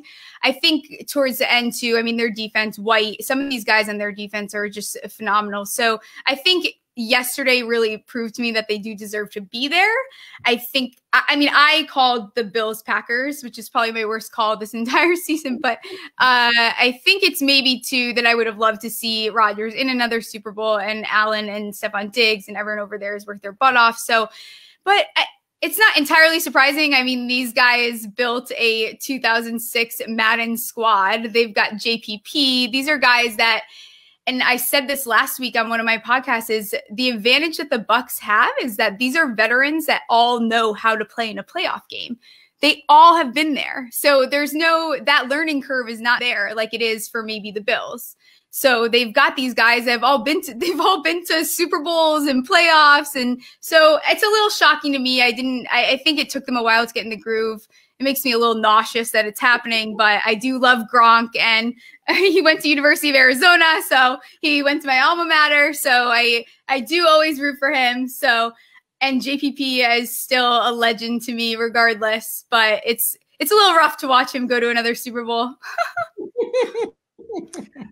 So 2 parts here with the both fantasy and also with the Giants. Sure. Two big injuries this season. I had them on the 2 fantasy teams I did have was Christian McCaffrey and Saquon Barkley, and 2 guys who were relatively healthy throughout their career before that, but obviously big injuries this year cost them their season. So how does that affect the fantasy value of, one, the running back position in general, which a lot of people draft early because there aren't a lot of good ones, and 2, just going forward with them, should you be able to trust them? Do you think this is one big injury? You think it'll be harder for them to heal? Is it a one or the other type thing? What do you think about that for their fantasy value? So I'll start with Saquon, and I'll have a video coming out this week about it. I just did a video on him and his injury and updating it. So one thing and I'm also writing an article about what injury prone actually means. And I think that gets very skewed in the fantasy world on Twitter. Just because someone has an injury one season, or they have a concussion at one season and they have a high ankle sprain the next, does not mean that they are injury prone. That's not an injury prone player. Okay. So I think that people forget that, and it's easy too, because you think, oh, they're not playing. I even myself, looking over things with CMC, because I've been kind of hard on him. I didn't realize he played 16 games every single season until this season. So I would have had no idea. For some reason in my head, I had that stuck that he's injury prone. He's not injury prone. So with Christian McCaffrey, I said I was going to talk about Saquon, but now I'm talking about Christian McCaffrey. So it's fine. And now I'm leading into Christian McCaffrey. Whatever. I jump around a lot. Just follow along, everyone. But yeah, so Christian McCaffrey, the one thing with him is I do want to get a little bit more clarification on his injuries. So there was 3 guys this year that really annoyed the shit out of me because they didn't really update they weren't really telling us much. It was him, Galladay, and Mixon. So I just want clarification exactly what he's struggling with right now. Is it the injury from week 3? Which injury is plaguing him? So I want a little bit more clarification. But then again, they have plenty of time right now for him to recover. He has plenty of time to rehab. There's no reason that he should be impacted. But you're going to see, especially in dynasty leagues, of people they get nervous about this injury prone. If you have CMC, you don't get rid of him. I think that's crazy to me that people are even considering doing that. And the same thing goes with Saquon. I have a little bit more insight into Saquon's injury. He's another one. He's not injury prone, everyone. He missed 3 games one season, and otherwise, besides for this past season, played a full season. So there's nothing injury prone. It's just that the Giants are very good at using and abusing their players. So he needs help. He can't do it on his own. If they don't find him an RB2 and they don't pay Gallman, he will get hurt again, because that's how it works. It's professional football. The body's not meant to be a professional athlete like that and then working on overload. So with him, his surgery couldn't have gone better. I mean, a lot of people were confused. Why did they wait for 6 weeks before they did the surgery? So they do that when they want to give them a better chance. They'll do like a pre-rehab kind of. But with him, it worked out and it was really successful. His MCL actually healed completely on its own. They were able to salvage the entire meniscus. He didn't have to have any of it removed, which a lot of times you see in players, they do have to remove part of that, and that ends up being what maybe plagues them later on in their career. So, and his surgery went good. He was seen probably a month or 2 ago, already walking without crutches. And Saquon's the type of guy that, I mean, he's got such a great mentality. I don't see this being an issue. But then again, this is going to be another one. You could probably get him a little bit lower, or someone might sell you him for, I don't know why, but it's you could take candy from a baby with these 2 players. Candy from a baby. Do you hear that, Stevie? Well, if you're taking candy from a baby, you better not be taking that from an offensive lineman. He'll kill you.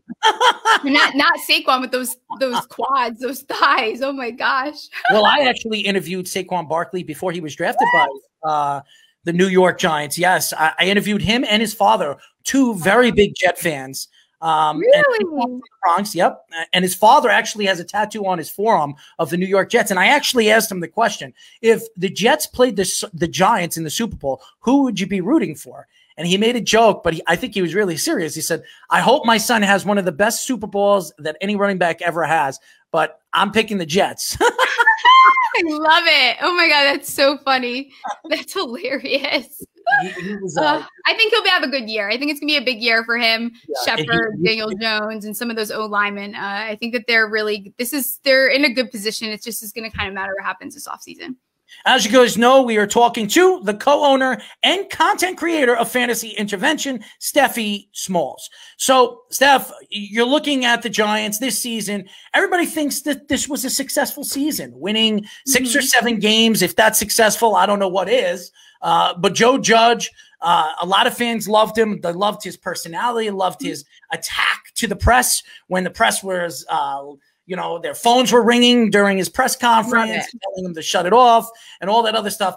Are you surprised that fans came to the came to the say of what Joe Judge is? I mean, Joe Judge in the beginning of the season, everybody thought that Joe Judge was going to be a bust. No Giant fans liked the choice of bringing Joe Judge. And then all of a sudden at the end of the season, everybody's talking about how great Joe Judge is and that the Giants found their future Super Bowl championship coach. Are you surprised that the Giant fans completely flipped that? So I laugh because Giants Nation is one of the most ridiculous crowd of people that I've ever encountered in my entire life. These people are so bipolar over what is, no one knows what they want. It's stressful and it's hard too when you grew up and you're someone like me that saw the early 2000s and you saw both Super Bowls, and I know it's frustrating, and then OBJ and everything happened. So there's a lot of emotion in Giants Nation. They're very passionate people, but they sometimes have a hard time thinking logically. I was very excited about the Joe Judge hire,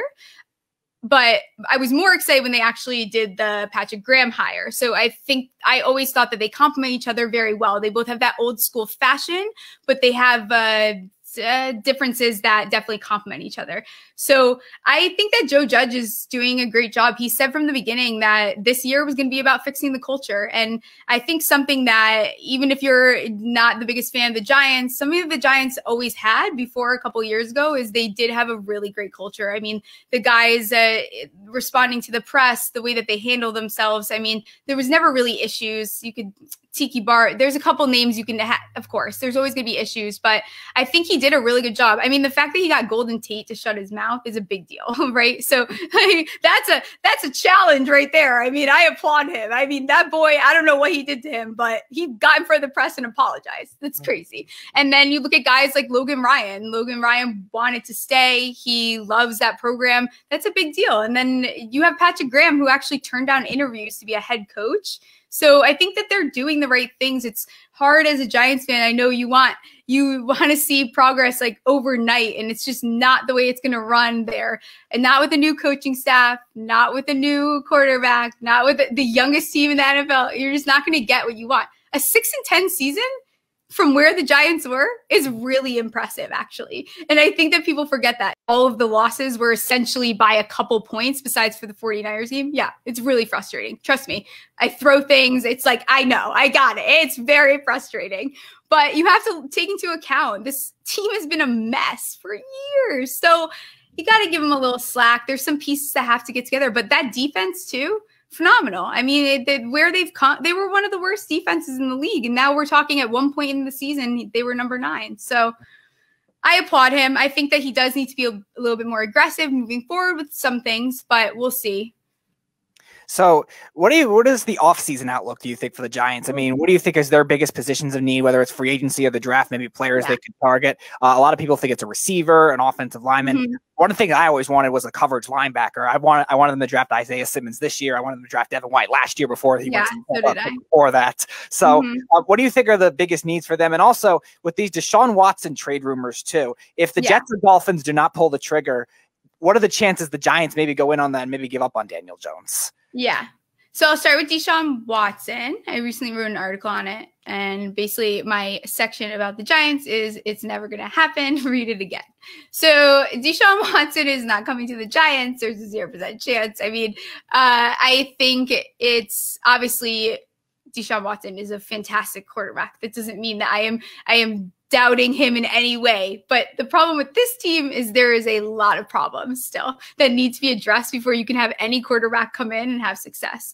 So, I mean, they're also not really in the best money situation. They're not really in a position to be giving away draft picks. So I'm not a fan of him over in the Giants. I don't think it'll happen. I think there's more realistic options. They're going to have to trade him somewhere that they're going to get a quarterback back is basically what's going to happen. And let's face it, Daniel Jones hasn't played well enough that they're going to want Daniel Jones. And that's just me being honest. I like Daniel Jones. I think he is capable and I think he'll have success next year, but no one wants Daniel Jones right now. That's it. It's as easy as that. So I think that DeShaun Watson, I think he will end up somewhere else. I know a lot of people are saying, no, he's just going to stay. I think he has disrupted the culture a little bit too much to keep him there. So we'll see what happens. It'll be interesting, but I don't think it's going to be on the Giants.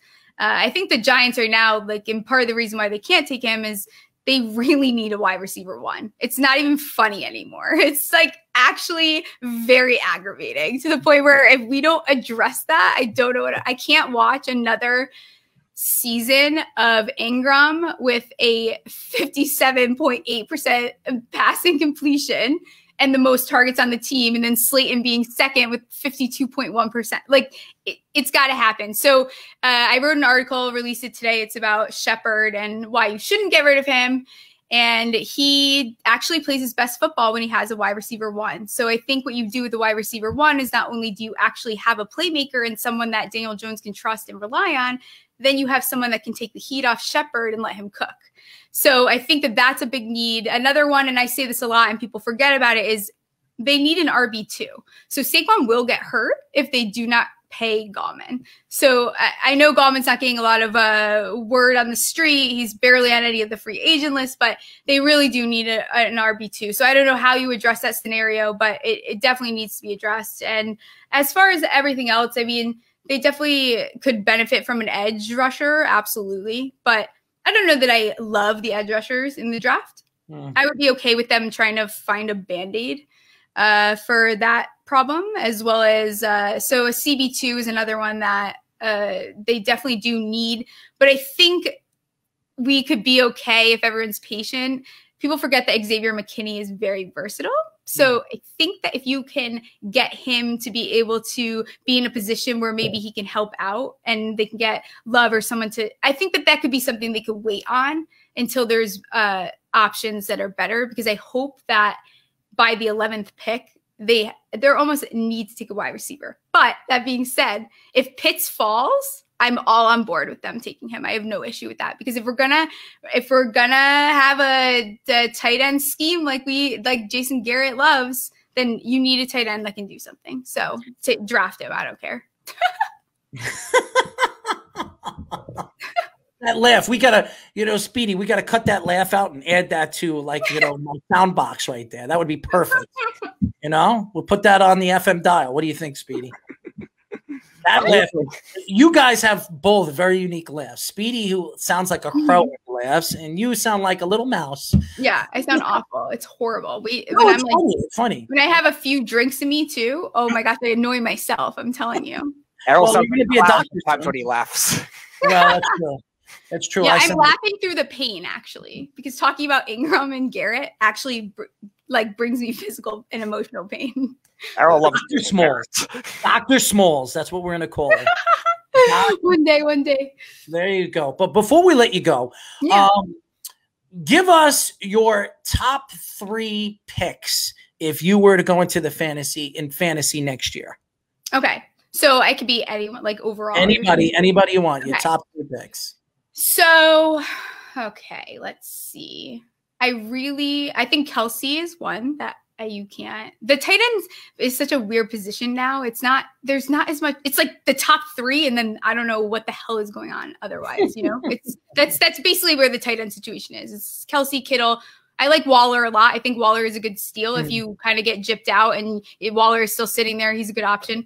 As far as running backs, I'm still good with Saquon. I don't think that Saquon's going to have a bad year. Let's see. Wide receiver. I like it. I like what's going on in Washington too, but Derrick Henry is another one. That's a great option. There's so many. There is good players too. It's crazy. There's a lot of options. Running backs, I'm noticing in my startups that I'm doing are going really fast in these leagues, which is interesting. I never saw that before, but some of these wide receivers are dropping pretty low.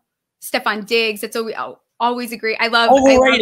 Overrated. I can't stand him. I like him with the pairing with Josh Allen. I don't know that it's like him alone. I think it's what he's able to do in that environment. I am not a big fan of Stephon Diggs.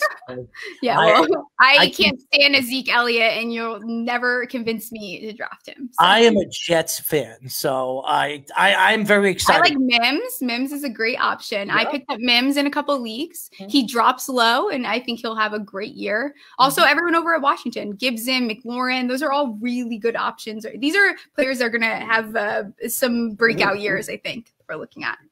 Well, if DeShaun Watson goes over there, Denzel Mims is going to have a sensational year. Denzel Mims, and I'm hearing Allen Robinson wants to go there. So oh my gosh. The Jets could have a great offseason if they bring in Allen Robinson and DeShaun Watson. I mean, wow. They'd be. You could dream on a little, but I don't think you're getting all of that. If I'm a Jet fan, I might as well dream. You're right. It's okay. You're not the only one dreaming in New York. It looks like the Bills are with us too. So. Well, because I've been in a nightmare for the last, 30 years. It's coming now. You guys I'm telling you, there's talent over there. They just got to wait. Are you for keeping Darnold? No. Okay. I am. I like Sam. I like Sam, but if DeShaun Watson becomes available, that's true. You can't. Yeah, I agree. I don't disagree with that because he would fit their they have enough weapons versus the Giants. If he went to the Giants, nothing is going to happen. So it's just going to make Watson have horrible statistics. So he's better off somewhere like the Jets where they could actually use him properly. And they have the money. And if they don't get Deshaun Watson, I keep Sam Darnold. I don't trade away those picks unless I'm getting Deshaun Watson. I don't hate Darnold. I think he kind of did well towards the end of the season. He was functional. You just need functional and then start filling the holes so you can win games. And then go from there. I still think Sam could be a franchise quarterback. I agree. I don't disagree. Everyone can't stand when you say that. Don't even tweet that because you will get attacked. If uses Twitter. If Josh McCown heads over there as the Texans head coach, don't be surprised if Sam Darnold's involved in that trade. I can tell you that right now, because Josh McCown, who practically raised Sam Darnold the first 2 years of his career, and his best years was really his best year was with Josh McCown, as the starting backup quarterback. So I think that if Josh McCown gets that job, I wouldn't be surprised if Sam Darnold's a part of that Texan trade. I wouldn't be surprised. That'd be cool. That would be a whole new face for the franchise. I think it's awesome. No. Good for them. Anyway, Stephie, why don't you tell the fans how they can find you on social media? Of course. So you guys can find me at Stephie Smalls with 3 L's on Instagram and Twitter. I'm not really active on Instagram. It's kind of my pet peeve, but I go on there every once in a while. And I'm very active on Twitter. And then you can find us at joinourcircle_. I also on beat at beat19. I have a ton of stuff going on. Everything is linked in my bio. And then our website is fantasyintervention.com. And yeah, that's it.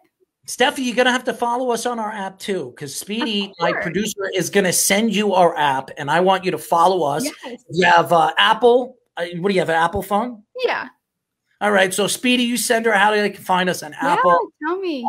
We would love to get you on again and talk a little bit more football. I'm the biggest hype man too, so I'm like a great person to have on. Well, you could be my hype man, okay? Perfect.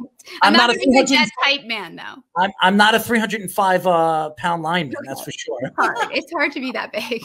I can't even imagine. And it's funny coming from someone like me who's literally 100 pounds, 5 foot. Like what am I talking about? Well, Speedy's about 100 pounds soaking wet too. So there you go. And he wears tighty whities, so be careful. No, I don't. Daniel Jones definitely wears tighty whities. Well, I'm not a big fan of Daniel Jones, even though I love him, but it's okay. Well, Daniel Jones, if you want a date, reach out to Stephie Smalls. I've been trying. I'm gonna just start sliding in his DMs. Maybe it'll work. You should. You might get lucky. You might get lucky. I might. You never know. Or I might just look like a psychopath and end up with a that's restraining true. order. Or you could just tell him you could be his doctor in the future. I'm going to be. That's the goal. Maybe your research has to pay off sometimes, so maybe you could help him. Listen to Speedy. He's trying to help you out. Yeah. He needs to help himself my out new first. dating counselors, apparently. Who needs a dating app? Her injury research was very unique, so it's gonna count for something. There you go. Yeah, it has to eventually. Yeah, well, there you go. So, Stephie, thank you for joining us. Yeah, thanks, guys. It was fun. Absolutely. Stephie Smalls, ladies and gentlemen, as you know, co-owner and content creator of Fantasy Intervention. Awesome personality. Really is. Really, really great. Do we have Mark coming on? Yep. Mark, what's going on, my friend? Hey, guys. How are you? How are you, bud? Tired. Yeah, so am I. Yeah. I'm not being tired, trust me. Yeah, I look like I haven't slept much, and I haven't. But why? What's going on over there? Yeah, I actually got one of my friends is helping me by letting me do his receipts for his job, for his landscaping, or they do government contracts. And so, oh my God, I've been inundated with like 2,000 receipts in the last, like this weekend. And then last week I went to meet a deadline by the 15th where you had to I work like 30 straight hours. But hey, you know what? I'll work 100. I don't care as long as I'm able to make a little money. I mean, that's good for you.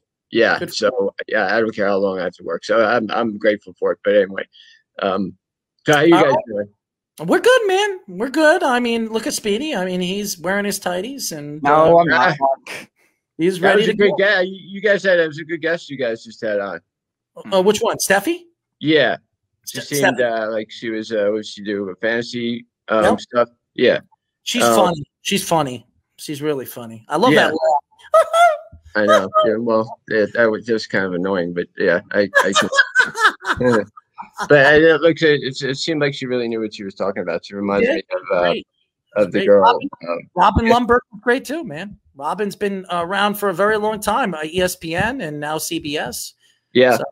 Robin's been good too. I mean, that was a great interview too. He gave us some good insight with New York sports. So we call this segment Mark It Up. This is Mark It Up. All right, Mark. The last 12 minutes of the show, let's hear what your Mark It Up sports stories are for the week. So what did you guys think?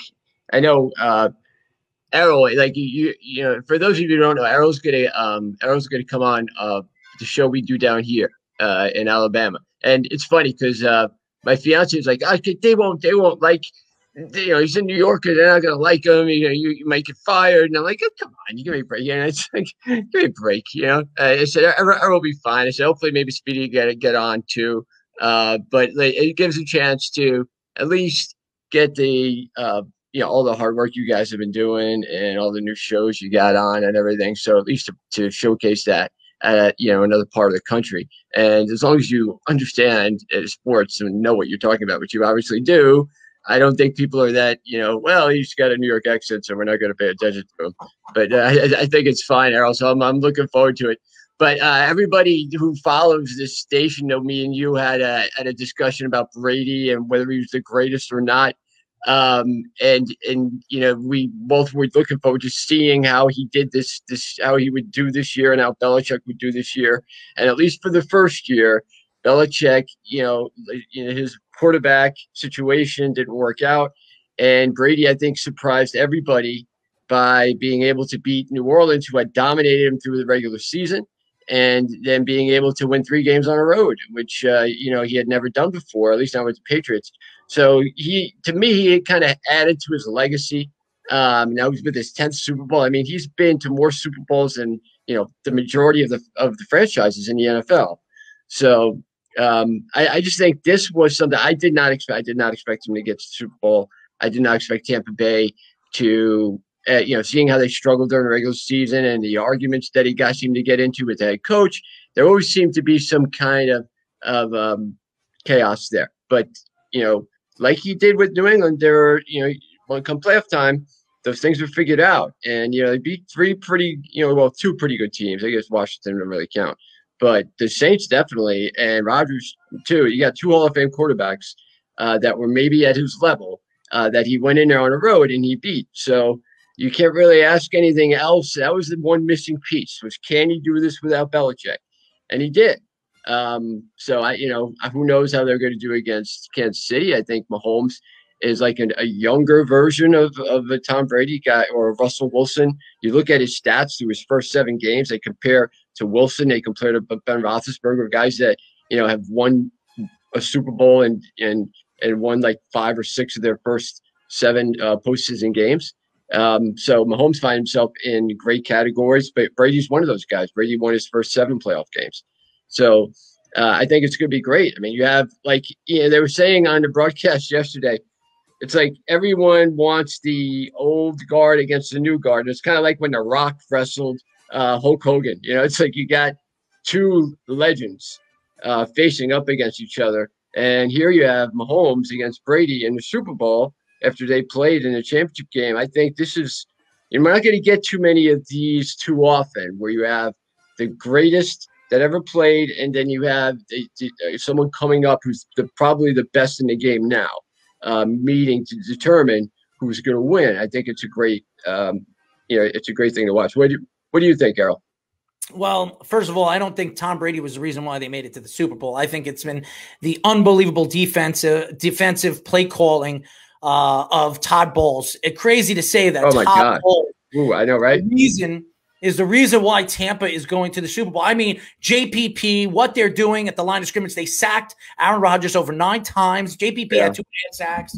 I mean, it wasn't Tom Brady. Tom Brady didn't have a great game. I mean, 280 yards, 3 interceptions, a couple of touchdowns, and really 2 out of the touchdowns were touchdowns that weren't great touchdowns. I mean, it was bad defense that really that gave you know, Evans the touchdown that he had. I mean, so much to say about what Tom Brady has done. I have to say this, and I am not a Tom Brady fan. I said this to Speedy in the beginning.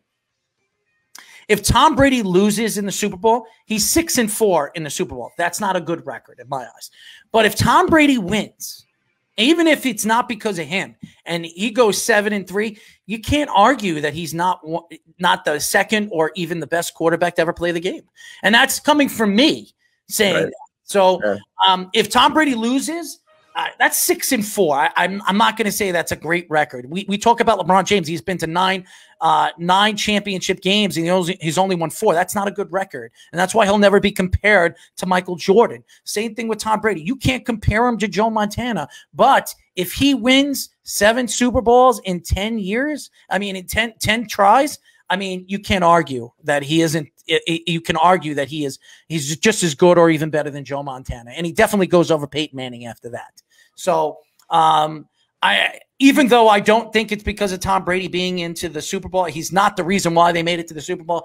It's really crazy that he goes from one team to another and he goes to the Super Bowl with another team. The Jets haven't been to a Super Bowl in 50 years. Tom Brady goes with Tampa. And he's never been to a Super Bowl ever. And then he goes to the Super Bowl with them the first year. So it's pretty special. And Tom Brady, if he's not the luckiest person I've ever seen, it's pretty lucky. It's pretty lucky to say that we'll probably never see a player of his magnitude again. Yeah, I just think even at his age, I mean, there were a couple times yesterday where he had to really zip the ball in there, and he still got arm strength. I mean, he still can zip the ball in there. You got to remember, the guy's 43 going on 44. No one did. That's what's more impressive to me is his age, and he's still, I don't know what he's doing. I don't know what steroids he's on, or what growth hormone he's taking, or how this new diet that he's on. Maybe more people should look into it, because he looks just as good as he looked when he was in his 20s, and that just is not human. So.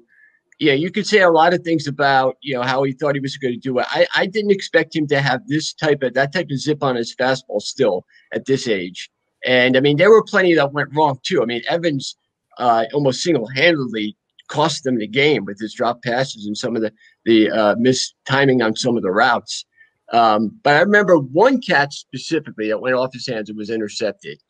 Devonta Smith made a catch like that against LSU that was like, geez, how is he going to get to catch that ball?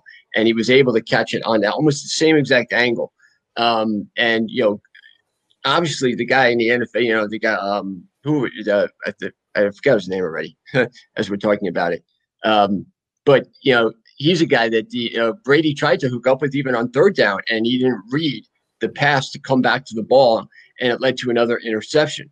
So Evans. So Evans is probably, I don't know if he's going to be a Hall of Fame guy, but he's an All-Pro, and he's one of the better wide receivers in football. Top 8. Yep. Yeah, even there was just not that clear communication with him and Brady that led to a couple of those interceptions. And I mean, it's very rare do you see Brady throw 3 picks in a game in the playoffs. Never mind 3 picks in a quarter, or 3 picks like in consecutive possessions, which he did in the second half. Once it was 28-10, you figure, okay, it would have been funny, Errol, is he blew a 21-3 lead when he was quarterback for New England against Indianapolis in a championship game in 2006.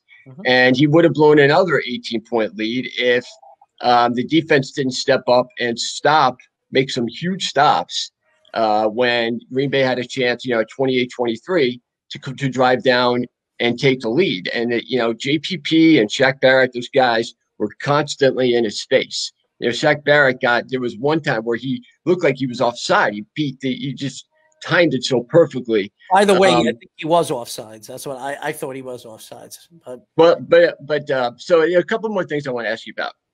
DeShaun Watson, he's a guy I absolutely, if they have a chance, the Jets have a chance to get DeShaun Watson, get him. Because we're talking about one of the best quarterbacks, guy who led the league in passing. Top 4 touchdown. What? Top 4 quarterback in the league. Yeah, and he's 25. So there's no how is he going to do? Can he adjust it? No, he wants to come to New York. If they don't get him, that's the key. Forget about Justin Fields, forget about Sam Darnold. Get him. He's right away what you're getting. You're getting one of the top quarterbacks in the league who's just the fact that he would be available, if possible, is amazing. If he wants to come to New York and they don't get him, with what they have available to get him. Oh, he's coming. I think the Jets are going to get him. I think it's going to be till April, but I think all in all, I think Texans are not going to there's no way they're going to be able to salvage what's going on over there in Houston. I do believe he's on his way out. They're talking about McCown. If McCown goes over there, I can't see them not making a trade with the Jets because they can get Sam Darnold. McCown and Sam have a very good connection over there. So I being a head coach, what is McCown going to be over there? A head coach. Head coach. That's what I'm hearing. Yep. How is he going to be head coach? I mean, was he 2 years retired? What about Bieniemy? Why isn't anybody hiring him? Nobody said the Texans were smart. Please, and really, and they said that the reason why Watson really wants to come to the Jets is because he likes the Saleh, the defensive coordinator. Saleh, yeah, and he wanted the Texans to interview him. Yeah, and they weren't. He was mad they didn't. Yeah, they weren't interested in him. But Saleh wasn't going there anywhere. If you listen to anything that Saleh said, he would after the first Zoom interview that he had with the Jets. That's where he wanted to be. He wanted to be with the Jets. Good. You like this guy? Oh, I love him. I think he was the best. I didn't think the Jets had a chance for him. I didn't think that the Jets had any chance at Robert Saleh. And if there was any defensive coordinator that was available that I want, because I didn't want a defensive guy, it was only Robert. Me neither. Saleh. I know, me neither. Because I mean, we're talking Herman Edwards was a defensive guy. Rex Ryan was the defensive guy. Todd Bowles was the defensive guy. So those guys, really, the last time we made the playoffs was with Rex Ryan. Hard to believe it was 10 years ago. 10 years ago, like last week, was the last playoff game they played in when they lost to Pittsburgh in the AFC Championship game in 2000. It was January 2011. Hard to believe it's been that long. I was in my mid-30s when that happened.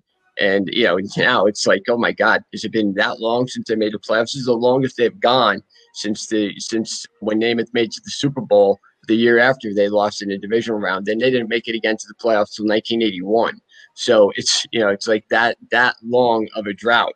And if they have a chance to get a guy in his mid-20s who has shown the ability to not only be like an accurate passer, he completed 70% of his passes this year, but he's everything that the NFL is becoming. He's fast. He can play the option game. He can run just about any type of offense. Like he's, Lamar Jackson, Mahomes, all these guys that are supposed to be the next generation of quarterbacks.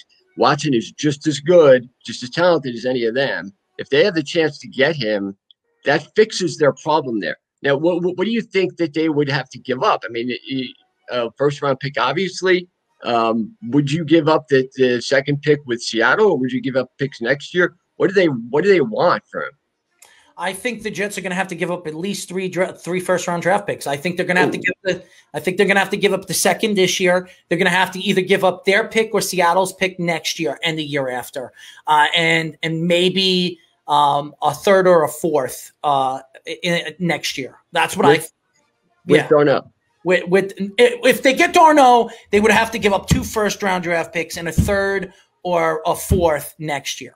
So if they get Darnold with it, they'll have to give up 2 first round draft picks. Definitely their second pick this year. Definitely, because they're going to want Justin Fields or they're going to want a Zach Wilson. They're going to need a future quarterback. They're going to need a franchise quarterback, and they're giving up one. They need to gain one, and getting the second pick in the draft that solidifies them to get one of those guys. So that's what they.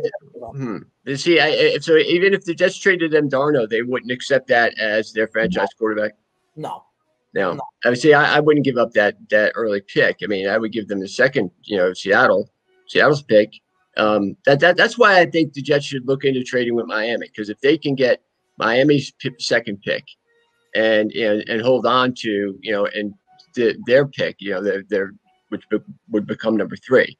If they can get those two and Miami wants to move up to number 2, that would really solve a lot of their problems, because then they'd have an extra pick to play with.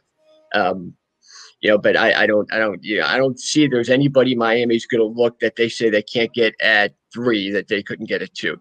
So there's too many people that is available that they could help make their team better, unless they absolutely want Devonta Smith and they think the Jets are going to get him. I don't see any other reason why Miami would make that trade.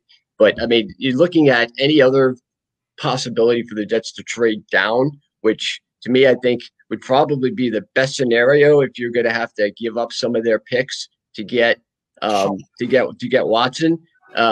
There's not really many other options outside of getting second and third round picks instead of another first round pick that they could do if they're going to give up, their number 2 pick. If they give it that number 2 and move down to say 10, and then get another pick in a second round, I don't really know if it helps them more than it would just staying where they are. So, it's going to be interesting to see what they do. But I would much rather give up picks next year. So I would be absolutely willing to give away the pick with Seattle next year, and then even the year after his first round pick. But I wouldn't give up on the Jets picks for next year, because I still think they're going to struggle to where it'll matter where they will make the playoffs, where they could use that pick to get another talented player, where Seattle they're probably going to make the playoffs again. So it's going to be a pick that's further on down the first round. And I would have no problem giving up that one. And then say 2022 first round pick, where you hope the Jets would be in a playoffs by then and wouldn't matter that much. If they're asking for that much and Darno, 2 first round picks on Darno is probably what I would say, this is what we'll give you. If you want another 4th round pick, we can give you one of those. But anything more than that, hopefully, won't come to that. But, hopefully they doesn't seem like Texans are in that great a position to negotiate. Not at all. Thank you, Mark, for joining us, bud. Hey, thanks, guys. And Errol, we'll talk later. And, looking forward to seeing you Wednesday. Maybe I'll see you too, Speedy. Mm-hmm. Absolutely. Mark Kelly, ladies and gentlemen. We do this every single Monday. Mark it up. That's it for our show, ladies and gentlemen. Speedy Petey, keep tidy-whiting all the way home. That is not a verb and never will be. Well, it's a verb for me, buddy. Anyways. Right. When your dictionary gets a million buys, I guess, published, then you can use that on air. There you go. Anyways, I'd like to thank Robin Lundberg. Great interview by him. Unbelievable interview from Stephie Smalls. She's awesome. Really, really awesome. So if you're a 305-pound lineman, reach out to her. She's very interested. Or Daniel Jones. Yes. And thank you to Mark for Mark It Up, as always. That's it for our show. We'll be back on Wednesday. Until then, this is Errol Marks and Speedy Petey saying good night, and we'll talk to you then. Good night, everybody. Woohoo! You're listening to the Worldwide Sports Radio Network.